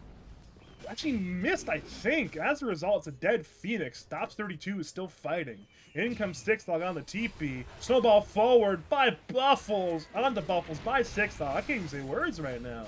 Dops 32 eventually died, but it's still one more kill for Logical Dotes. He's, where's Logical Dotes? He's 2-0-2 in the Beastmaster right now. He's having a grand old time.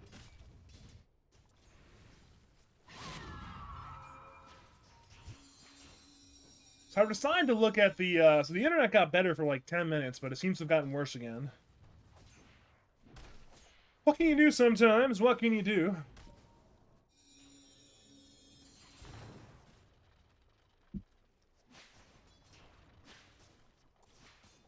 Looking at hero net worth on top by a landslide. It's the Beastmaster of Logical Dota 2. Buffles TP's mid. The Avalanche is Six Dog. Camel and Karan do a bit of a 1v1 do-si-do. But the Rune ends up going the way of Agile on the Ogre Magi. But Agile, because he's hasted in an Ogre Magi, just walks away. He's simply fine. Top lane Logical is alone, but he's roaring. He's yelling at Jamie. Jamie will attempt to dive away. He'll succeed at doing so, but I don't think he lives here. Gets stunned by Dobbs. Axed down by Logi Dotes. 3-0-2 on the carry Beastmaster. This could be the Logical game we've been waiting for. Obviously, Logical is one of the better individual players in the league, if not the best individual player in the league, so... This can be expected every so often. You know, he just takes over the game and wins Dota 2.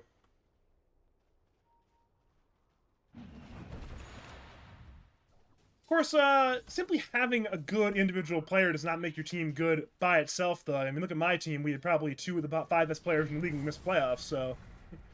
It's more than simply having good players and...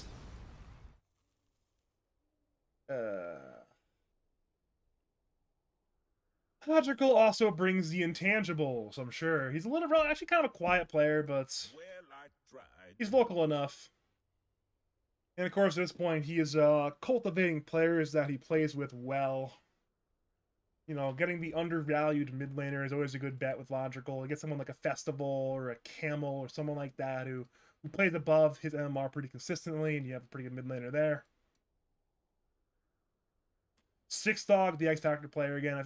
Obviously, a player like Hang would be an option, but that guy's a little bit too hard to get a team with Logical at the MMR cap.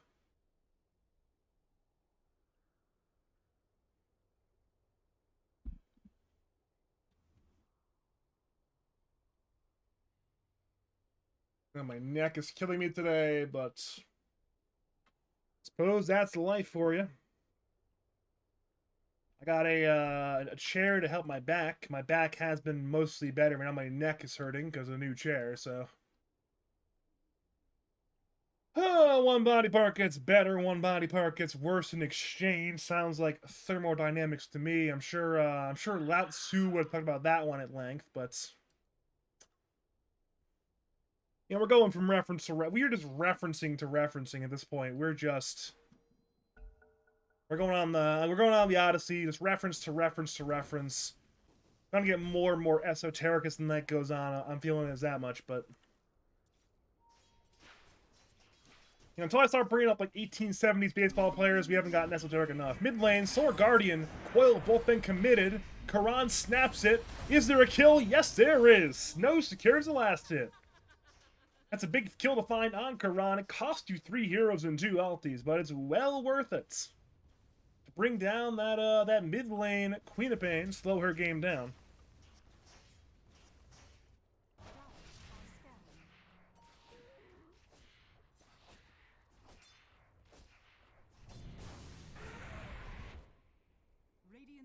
We have, of course, a bunch of wisdom runes.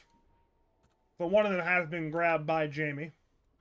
The dire side one is simply uncontested. Surely Mr. Six Dog will grab that one. And that will be the case. Top lane, that's an avalanche. Toss forward on a creep, but Dops 32 will end up dying sooner rather than later. But it could be counter kill time. Snowball blaze damage. Sonic will finish the job. Six Dog is low.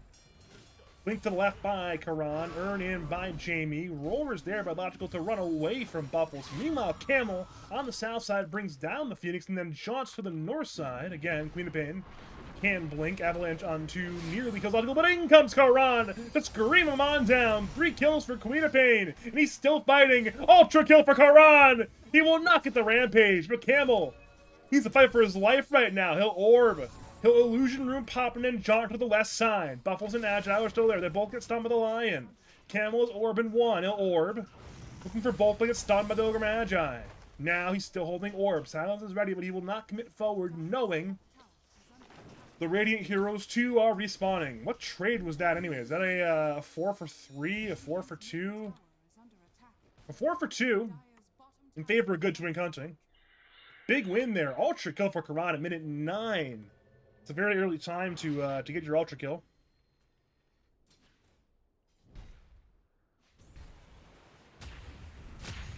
Mid lane, in comes 6 Dog, headed towards Agile. Karan backed him up, but there's no backing up that situation with Niv. There is simply die.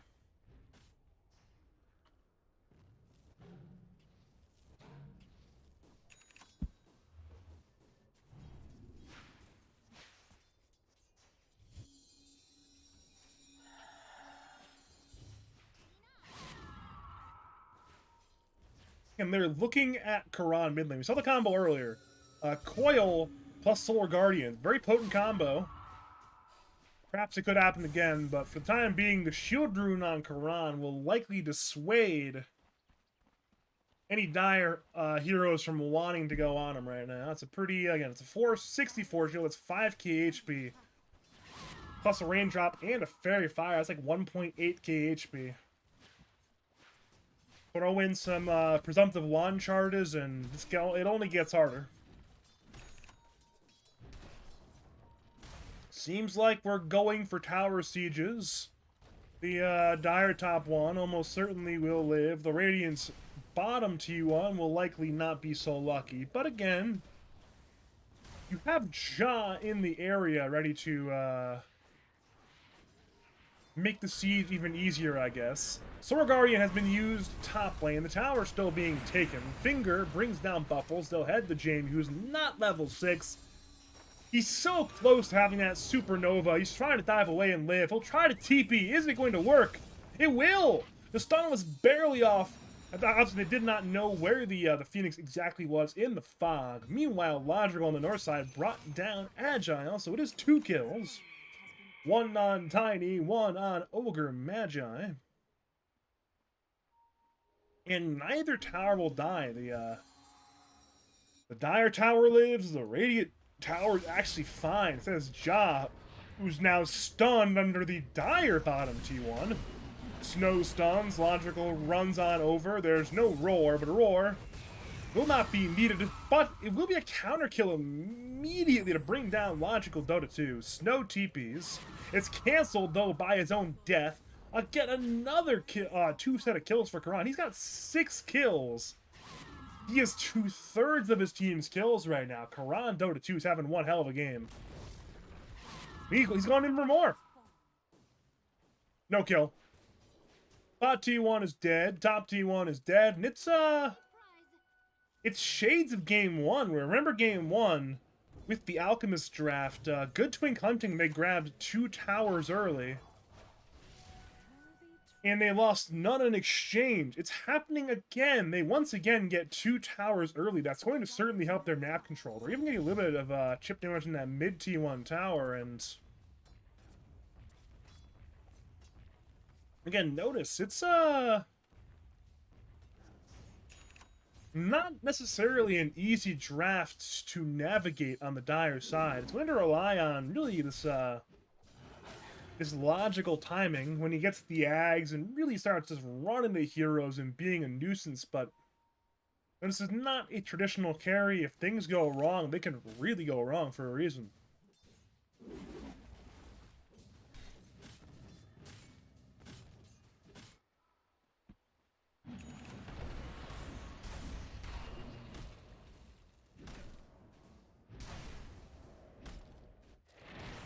Mid lane, Jaw tanks the snowball. Silence comes through, punch as well. Coil will be there on two of the Solar Guardian, secure the kill. In comes a counter, Supernova plus Sonic Wave. 3 Dire Heroes are collapsing. 2 kills for Buffles. Camel will orb and shot away. Dops 32 will get blinked on anyways. Eventually the DOT will suffice. Lion falls. Triple kill for Buffles on the Tiny. Buffles like, you know what, Karan, I see you getting kills. I want kills too. I now have 4 kills in this game. There's been 28 kills so far, if you're keeping track. So 2 kills per minute. That's a pretty frenetic pace so far. And we're not done. Respawn, blink, punch from 6dog. Oh, snowball dodge the Screamer Pain, I believe, but ink. So Buffles, he tosses in agile, trying to secure the kill on 6dog. It wasn't even close to working by Mike. Actually, he might end up killing him. Never mind, no, it won't. Actually, it almost worked. But obviously, it got it got agile kill. It got him a tip from Jamie. That's how you know a team that's pretty good. Actually, either a good internal environment or a very awful internal environments. Because a team that has a so-so internal environment will never make that tip.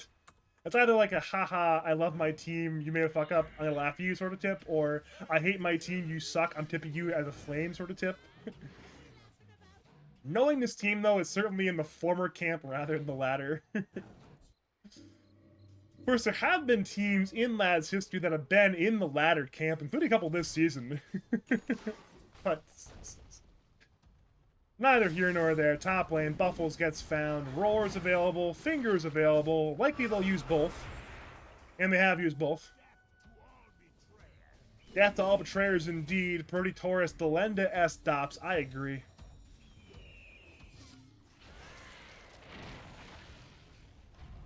Dire's middle tower is under In comes 6dog, blink, punch, snowball, coil on Doom to the Solar Guardian. They're hunting John. Once again, they've brought him down. That's now Jaw's 4th death of the game. Certainly not what you want to see on a Templar Assassin, but that's Dota for you. Been a lot of deaths in general so far this game. The only hero who has not died is the Puck, which, I mean, yeah, that makes sense. You're playing Puck. Blink Avalanche Toss finds stops to 2-man Lion stuns. Videon from Karan will finish off the job. Camel, Orbs, John grabs the DD room, but might cost him his life. He'll end up winning it from the way, and in comes Snow and 6dog to save. Sonic Wave hits 2. Supernova was committed by Jamie. Agile will live. Camel will barely live as well. Avalanche misses. Good attempt by Buffles, but simply a mis-execution on the abilities. Not that he knew where Camel was exactly. Again, you look from the vision there. He had nothing on the angles.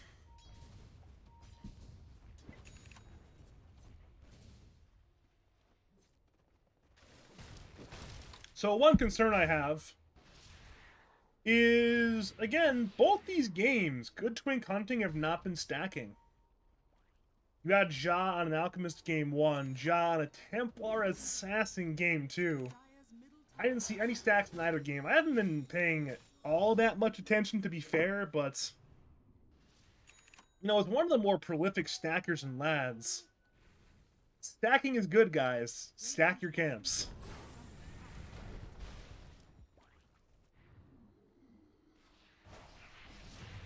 I'm sure if you're Ja right now, you're thinking, man, I would love for my support to stack camps. Hypothetically, if I'm on this team, I stack camps, but the thing is, it's a trade-off. It's an opportunity cost. Sure, I stack more camps, but I also die a lot more than Jamie and Agile do, so, and sure, 5 deaths. I'd have like 12 deaths by now. Oh, blink away by Logical. That's the young kid reactions, even though he's like 22 now, but still, young kid reactions from Logical. In comes 6dog with the blink punch. Ice shards are there.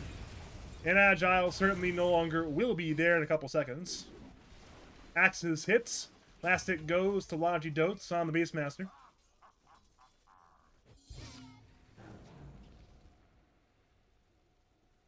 Oh boy. That's the funny part with Dota, right? Sometimes you get like sort of like the young kid reputation. It takes a while for people to start thinking about you as old. Someone like Double King comes to mind. Where obviously, I started seeing Double King when he was like 14, maybe even 13. Even though he's now like 20. Sometimes you think about, you know, Double King being a young kid still. Obviously, Arteezy had that rep for a very, very long time. Even though he went from being, you know, Mr. Young Hot Shot to like the elder statesman of NA Dota over the years. Same thing happened to Kuroki, of course. He was, you know, the young hot shot back in like 08, 09, playing with Puppy and those stacks on like KS Ints, but of course now he is Mr. Old Washed Up player that gets Reddit threads about him like, oh my god, Kuro's so old and so bad, he's like 30, guys. By the way, Roshan died on the top side. Beastmaster secured the Aegis. I don't know how I was going with that one. Sorry if I was too tangential, but I had fun. Hopefully you had fun too.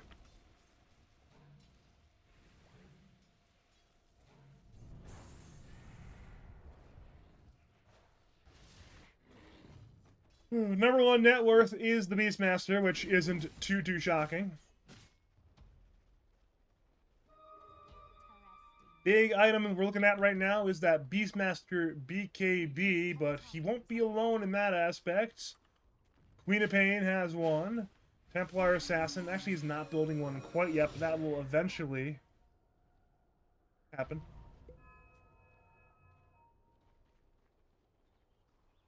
I'm getting flamed for my stacking comment. I stand by it. I am a prolific stacker. If there's one thing I do, other than feeding, I stack the camps. That's what I do. I feed, I stack camp. I feed again, I stack more camp. Those are the stats. It's just true.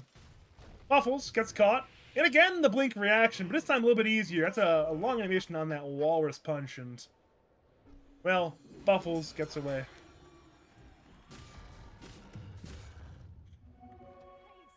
Smoke up on 4 from Good Twink Hunting. They're hunting mid lane, but looking logical. He's under that T1 tower. He'll blink and roar the Ogre Magi. Sonic Wave, the counterplay. Blink punch from Six Dog. Agile ends up going down a few more hits, but in comes Supernova as a counterplay. Logical will lose 1 life. Six Dog loses only life. And now in comes Ja hunting for Snow's Dawnbreaker. Dawnbreaker gets absolutely eviscerated now. We head for more kills. Camel gets away. Logical gets away. It's a 1-for-2 trade.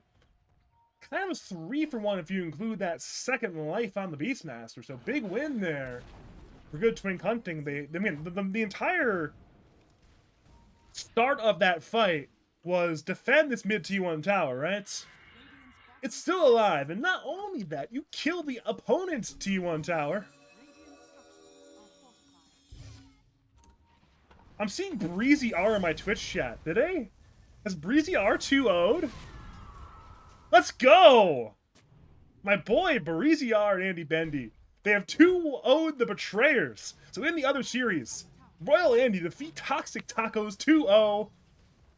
I'm excited about that. I'm so excited about that. Let's go, Breezy R. Let's go, Andy Bendy. And of course, Keshi, Fox, and Reed as well, but there's a coil from Camel Farmer against the Tiny. Buffles will avalanche before he dies, but he's angry. He knows he's dead. It's still a pretty even game state right now, of course. Phoenix ends up going down. It's a 2K lead currently for the Radiant side. Though Beastmaster remains number 1 in net worth, and he is the strongest hero in the map. I'm checking Dota buff. I'm making sure. I just want to see Royal... Yeah, there we go, Royal Andy. Which means I have a date with casting Royal Andy in the winter semis. Which excites me immensely. Who did Royal Andy play in round 2 of the play? Not important. I'll discuss it later. Either after game 2, before game 3, or just after game 2 in general. I'm going to focus up on this this game 2 here. If you are just joining us from the other stream, the Xerioscape stream, we are in game 2 of Good Twink Hunting versus, I guess we do in Visage now. Nice My Coffee. Where's Nice? Well, Nice My Coffee's not here. We have Dops32 instead, because I think Nice has no internet, so what can you do? Game 1 went to Good Twink Hunting. Could have actually went either way, but yeah, very epic game. Ended up being won by the flag bearers of Group B for now. Game 2, of course, is currently their lead, but it's a very, very tenuous lead. And right now, Dota Plus actually prefers Dire's win chance 60-40. A lot like Marth Fox, one might say. Shout out to William Yelpe, of course. But yes, the esoteric references continue. At least if Logical's watching the VOD, he'll understand that one. But I'm not sure how prolific of a VOD watcher Logical is, so... 4-man smoke from Good Twink Hunting. They'll head through their own jungles. They'll run into Lion, but in comes a Blink Roar from Beastmaster against Agile. Jamie has the Sunray, but it matters not. In comes Supernova. Dire try to kill it, but they won't kill it. Instead, it's time for the Dire heroes to crumble. Lion dead, Dawnbreaker dead, Beastmaster dead, and Camel will attempt to juke things out. But there's a Blink Avalanche in 2 seconds for Buffles. Camel might just be dead here. Avalanche hits. Look at toss up during the orb. He'll look to jaunt. He does jump, but in comes Corral the Silence and a dagger. Camel is taking so much damage. Look to orb to the east this time, but will that work? I don't know. It will work. And actually, good escape there by Camel Farmer, but it's still a 3-for-1 trade. And again, our lead is extended for about 2,000 gold to about 5,000 gold. For the first time in a long time, Dota Plus prefers the Radiant chances to win. Look at our fight recap if you want to see it. 2.5k swing right then and there. And again, we still see Beastmaster #1 in the net worth, but to what effect? This game is not going to get any easier. Again, Puck is never the greatest scaling of mid laners. Dawnbreaker never the greatest scaling of off laners, and Beastmaster eventually will run into item slot issues with this build, so this game could get concerning. Tormentor falls. Lion grabs the shard. The Radiant Tormentor is still alive for the time being, but the main thing we are going to look at, of course, is that second Roshan over here. Some pretty bad circles. I guess it's an acceptable oval, but still. It was a pretty early nighttime Roshan for the first Roshan, so next Roshan will be alive in about half a minute to 3.5 minutes, 2 minutes on average, so it's expected to spawn and be killed top. Keyword is expected. You never know sometimes with Dota 2. It does mean, though, that even if second Roshan dies on the top side, third Roshan will likely be on the bottom side. Again, of course, depending on RNG on both spawns, could be early spawn into early kill into early spawn. And then it would certainly spawn on the nighttime side for third Rosh, but... And the one variable that's in control of the players is how quickly do you kill that second Rosh. Clearly the intent is there from both teams to kill it, but...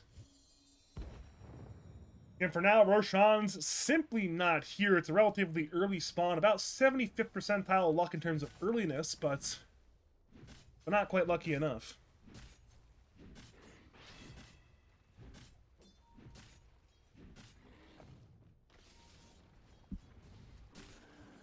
We're going to see a Disperser on Logical.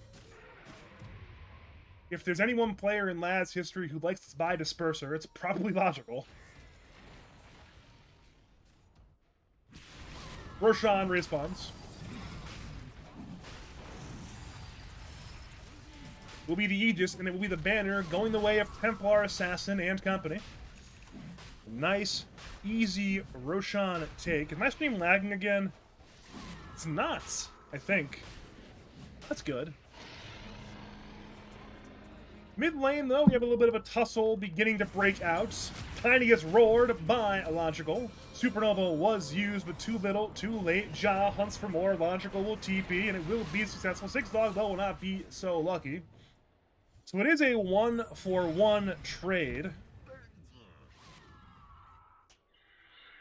Speak of the devil, I am indeed dropping frames again. Fuck my ASP. This has been a reoccurring issue tonight, of course, because my ISP are Dota terrorists. But it is what it is.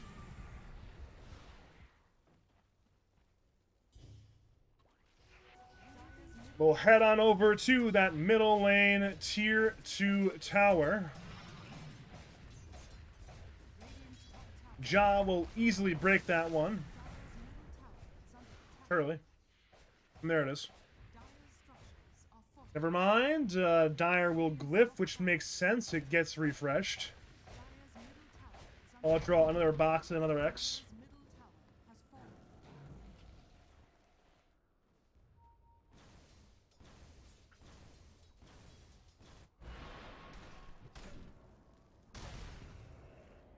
Alright, what do Dire need to secure these team fights?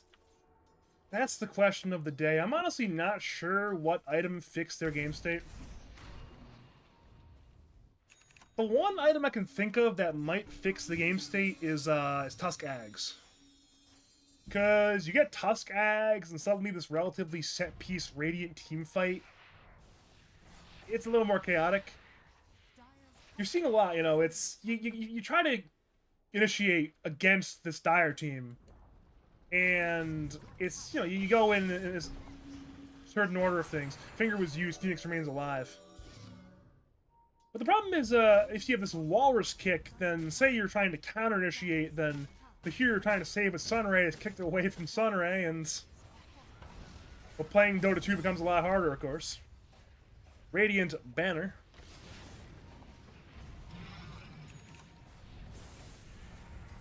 Dire smoke on 2. Now smoke on 3. The T3 is dead.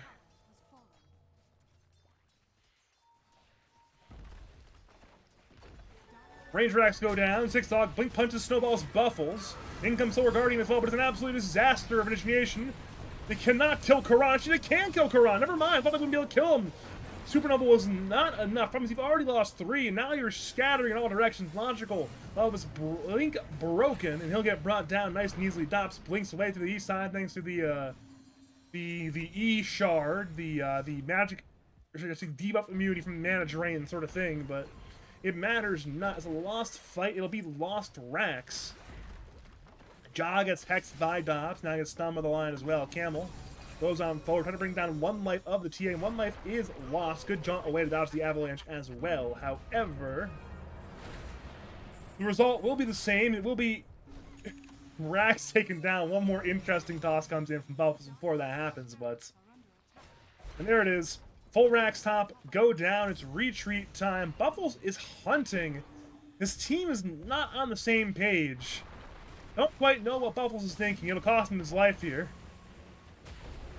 They get gone on by Six Dog. Coil hits on 2 from Camel. Finger brings down Buffles. Puck perhaps will die, but Phoenix certainly will join him. Camel is godlike. He still has not died yet, by the way. He is 9-0-3. Oh, the trap almost brings down Camel, but he remains the one hero who has not died.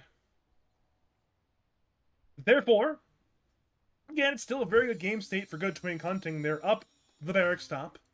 They're up 7k gold. They actually grab their own Tormentor, get a free shard there for Agile. For Agile, the Flame Shield. Correction, the Fire Shield. Whatever reason I thought it was called Flame Shield, but it's not. It's called Fire Shield.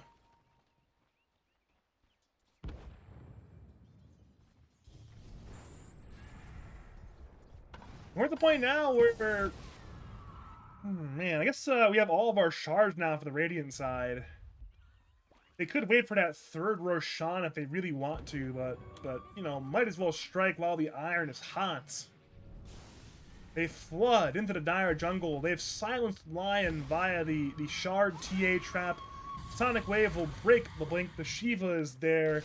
Lion can now blink away. However, for the time being, Lion will stand his ground. Solar Guardian is there to hit the Queen of Pain. Coil is there as well. Problem is, Pop's alive and Dawnbreaker is not. That are, again, 2 more kills. Camel gets away, luckily, but Radiant's bottom tower is under attack. this is not a good game state still Or I guess we do in Visage now. I guess we'll be doing the lower bracket quite soon at the rate this game is going, but there's still time for a comeback. But it's going to require some very big plays, and it will require that Aghanim Scepter on 6 He's not quite there yet. Logical will roar. He'll attempt to turn against Buffle, so now BKB and perhaps TP. His TP was not in time, though. Maybe it is. He'll disjoint the dagger from Queen of Pain. So well timed by Logical. Luckily for Logical, he knows his timing's better than I do, because I thought he was dead, and luckily he knew he wasn't dead. But then again, if Logical was as good at Dota as I was, I'll be in the lobby and he'll be in the commentator's chair instead of the other way around.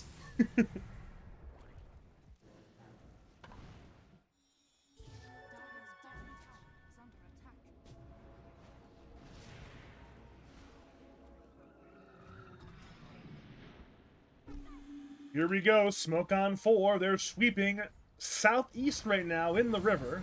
They've found the Queen of Pain of Karan, who has no mana and now has no life. Supernova Avalanche are the counterplay. They brought down Camel Farmer. It's a big streak going to Buffles. No head to Snow, who will attempt to get away. It did not work. That was an attempted TP. But simply being sent to the grave will cancel that TP any day of the week. It's a 2-for-1 trade. It's relatively okay for the Dire, but it's still a fight loss. And again, with Templar Assassin alive and waves coming in all 3 lanes, it will be high ground time, perhaps. They don't know what we know. I mean, we know that Puck and Dawnbreaker don't have buyback.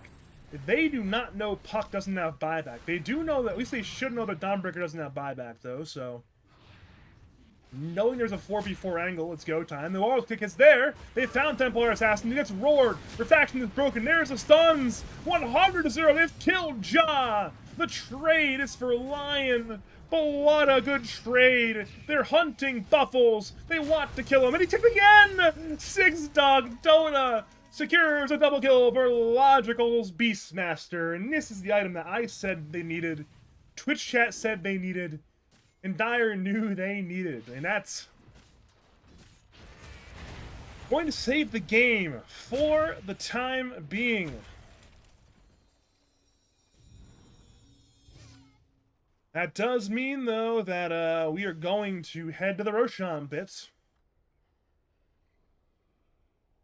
It's a middle-of-the-road Roshan respawn. We'll have to wait for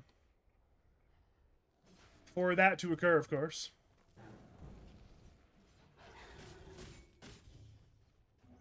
Apparently, the TA innate ability should give Radiant the leg up in that one, if it is functioning as intended and Radiant use their eyeballs. We see a bit of a back-end angle here from Logical. He roars Karan, but where's the damage? I don't know if he has it. He's now hexed by, I believe, Jamie. Oh no. Solar Guardian's there, but this is an absolute disaster. Down goes Logical. Snow will dodge the stun, but they'll hunt him down, surely. They'll bring down the Dawnbreaker. Phoenix will be the trade, perhaps, but it's not a good trade in the sights. It's a double kill for Agile. 6-Dog blinks away from Buffles, but well, that will be a secured Roshan take. That'll be 3 items: the Aegis, the banner, and the free Aghanim's Blessing. Where does the Ags go? I don't really know, to be honest. Where does the Ags go, actually? Maybe to the Phoenix. I wouldn't mind it being on the Templar Assassin, though. It's a very good TA Ags game, I'm sure. It's always a good TA Ags game. So it's currently in the backpack of the Tiny. I would presume it is being saved for the man who is currently deceased.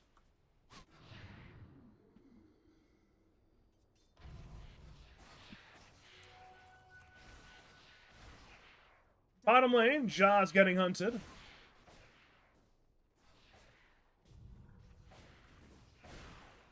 Or perhaps not. He's very close to a couple of these Dire heroes, but Well, they find Six Dog, I believe, on the Templar trap that gave the vision of that one. Or perhaps not. Blink in once again, Avalanche cancels the TP, and... well, that'll be a dead Tuskar once again. For the 8th time this game.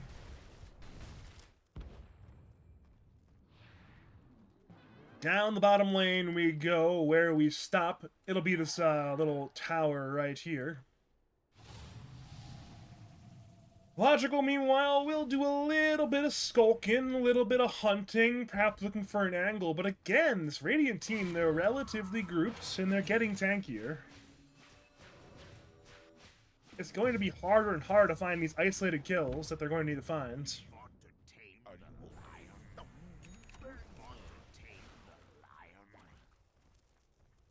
We have 2 lives on TA. And this could prove to be a very tough defense. The banner has been placed. The T3 is crumbling as we speak. Now Dire will glyph. We see, again, we're seeing prodding by Logical mid lane and by Snow top lane. They want to bring in the other 2 lanes. The banner is getting hit by Campbell. The banner dies, but so does the T3. On the high ground we go. Ja hits the range max about 3 times or so and then gets away. Good twink hunting. They're playing with a lot of patience right now. They're not going to force things. They're not going to overdo it. They know that they're ahead. They know that they're stronger, and they're fine playing the slow game. They'll bring in the waves. They still have half duration on the Aegis. They're hunting for a kill on Snow, perhaps. And that's a very well timed Starbreaker, but it matters not. Snow still gets absolutely annihilated. Mid lane we go. Karan, the Lincoln Sphere, though. It's popped. There's the roar. There's the save. Comes in from Jamie. Denying Squawk indeed. Six Dog gets brought down by Karan, and Buffles toss damage. The tip comes through from Karan, because why not? Why not throw in a tip? They know they're winning. Midwave perhaps will get cut by Logical, which again is the right play to make. But the problem is, look at these 2 units. Look at these 2 units. They're still coming forward. That's going to break the back door. So despite the best efforts by the Captain Logical, there still will not be backdoor. 2 creeps to save the game. 1 creep to save the game, perhaps. Buffles will Avalanche, looking for Puck. Sonic Wave the follow-up. Lion stuns 4, though. That's a fantastic stun from Dops 32. And now the T3 mid still goes down. Range Racks bottom are dead. Nether Racks mid are dead. And that will eventually be Megas. Full set mids is secure. The bottom one is still alive, but it's a very temporary alive status. That is Mega Creeps going the way of good twink hunting, and they are at the precipice of a 2-0 sweep of, I guess we do in Visage now. And again, if you look at the recent form on the Logical team, they're not quite the world beaters recently. They were a much hotter team earlier in the season. They've been getting a lot more 1-1 draws, had a couple 0-2 losses recently, and in playing the absolute finest of Group B, perhaps they'll have this 0-2 loss on the record again. They've left their base. They're going for the Hail Mary play. Six Dog punches and kicks the Phoenix. Roar is a follow-up play. Jamie has been brought down. Dops get gone on by Buffles. Kron's still fine, though he's low on mana. Six Dog gets brought down by Buffles. His Logical kills Agile, so the 2-for-1 so far. Logical is... Invis walking away. There's a gem on the floor, by the way. Buffles will grab it, luckily. Logical will cut the wave with the gem. Never mind, there will not be a TP cancel. Logical gets away. And Jamie actually bought back. I'm honestly not all that sure why, but he bought back anyways. I suppose he had the money to do it. He has another gem, so, gem ready. They'll play the 4v4 game states.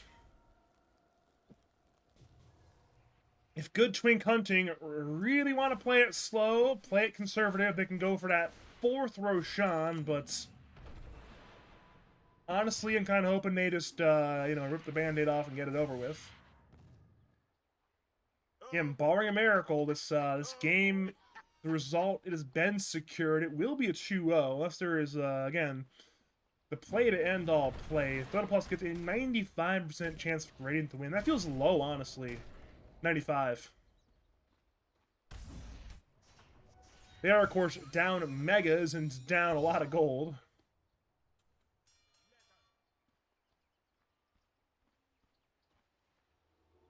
I'm not seeing an item that will change the game state. And you have the Ags on Puck, you have the Ags on Tusk.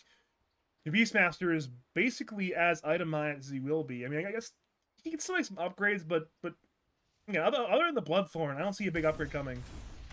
You know, upgrading to Silver Edge, upgrading to like a Swift Blink, honestly won't be that huge. It'll mostly be the Bloodthorn active, but and there are a lot of the spells, there are a lot of saves this game.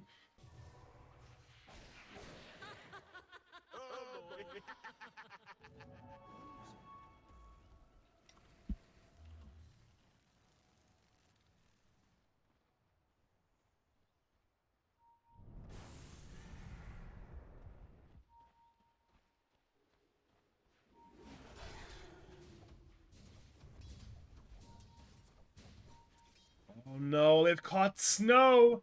And Snow has no buyback! Snow has no buyback! Oh no!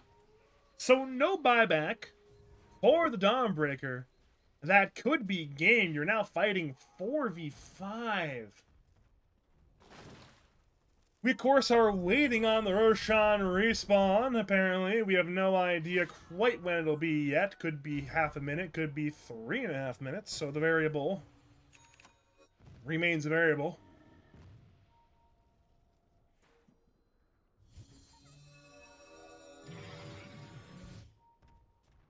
Oh boy. Logical's going for a bit of a miracle play. Trying to find whatever he can, but, you know, sensing there's too many Radiant heroes nearby, he gets away. Because, you know what, I don't really want to die like this. This is not the way I want to die tonight, so he ends up going for the bottom wave creeps instead. Hypothetically, if this game can drag on long enough, we go on and see the tier 5 items. We can maybe get some high variance from that, and that high variance will certainly give Dire a much higher chance of winning. That's 14 minutes away. There's going to be at least one Roshan, if not 2 Roshans before that happens. Look at Radiant, they have a lot of buybacks. Ogre, Queen of Pain, TA all buyback. Notably, Buffles and Jamie do not, but I do not foresee that mattering. I could be wrong, of course, but I don't see it mattering.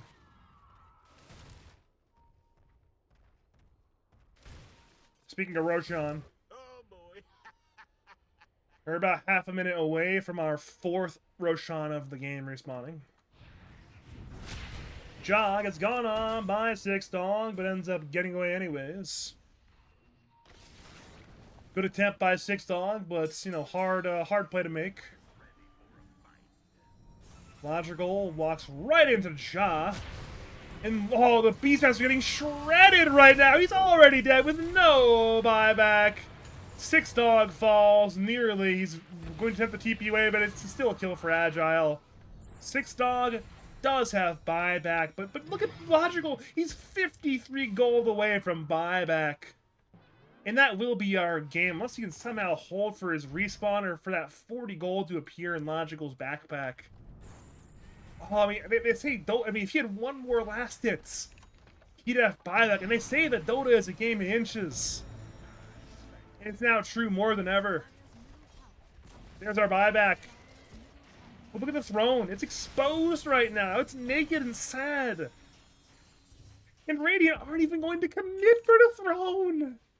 They're respecting the ability for Logical to have a buyback. They say, you know what, guys? Our good friend Roshan, he's ready to once again be involved in the Sisyphean torture that is that is his own life. He'll respawn again. He will once again roll the boulder. And the boulder will roll back down and crush him. One must imagine Roshan happy. But one must also imagine good Twink Hunting happy. Roshan has died. Aegis goes to Ja. Free Ags goes to Agile for I don't even know what Ogre Ags does. Extra Fire Blast still, apparently. There's a cheese somewhere, and there's a banner somewhere. I'm honestly not... Where is the cheese? Did they grab the cheese? Oh boy. Did it get consumed already? Missed a kill, bottom. Trying to find a cheese. Link, no roar though. And now Six Dog goes for a kick play. We got Hurricane Piked away by John. Then a die back on the Tusk. 2 dead. And we go Throne. Dire, Glyph, Radiant have already bannered. Jai's hitting the throne, and they need to kill him twice. He'll blink in for Lion. Lion is invis. Dawnbreaker buys back. Logical will roar the Phoenix. Phoenix falls and has no buyback, but a trade for California move back into the game. It's currently a 4v4. Throne is half HP. Ja brings down Lion. Logical dies. Dops dies. Both buy back. Now Snow will buy back. Currently a 3v4. And they'll bring down Ja once, but can they kill him twice? Logical dies. He's got no buyback, and there is our good game call. And good Twink Hunting will take the 2-0 lead over, I guess we do in Visage now. 4-play sends his regards. Oh. Cold line from Karan. You'll love to see it.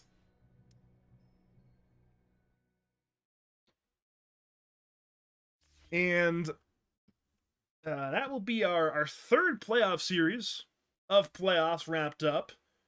And our first win for Group B over Group B. Currently, Group B are 2-1, and they were 2-0 before, of course, this series went the way it did. But these will be the champions of their group, of course. They were 20-4. They are, as far as I'm concerned, far and away the best team of their group. And well, we saw it tonight. They 2-0'd their op, while their other group mates got 2-0'd in a rout. So certainly how it is so far. Hopefully the group discourse can calm down a little bit, because it's often quite juvenile, but I digress, of course. I talk a little more with the way the internet's once again flaring up. I'd rather wrap it up. Thanks for tuning on in tonight. Sorry about my ISP once again being Dota Terrorists. I'll be back tomorrow night for some Lads Plus, and I have a pretty cool guy coming on with me. Hopefully my internet will be A-okay, but honestly, if my internet's not cooperating, maybe he'll be the one to host a stream that night, so we'll see about that one. Either way, my name's Badger. If I'm gonna cast your games, cast your tournaments, you know where to find me, twitter.com/BadgerDota2, or over on Discord, Badger Pablo. And as always, again, congratulations to good Twink Hunting on their 2-0 over, I guess we do in Visage now, and also congratulations to Royal Andy on their 2-0 tonight. As always, thank you for watching, and have a great night.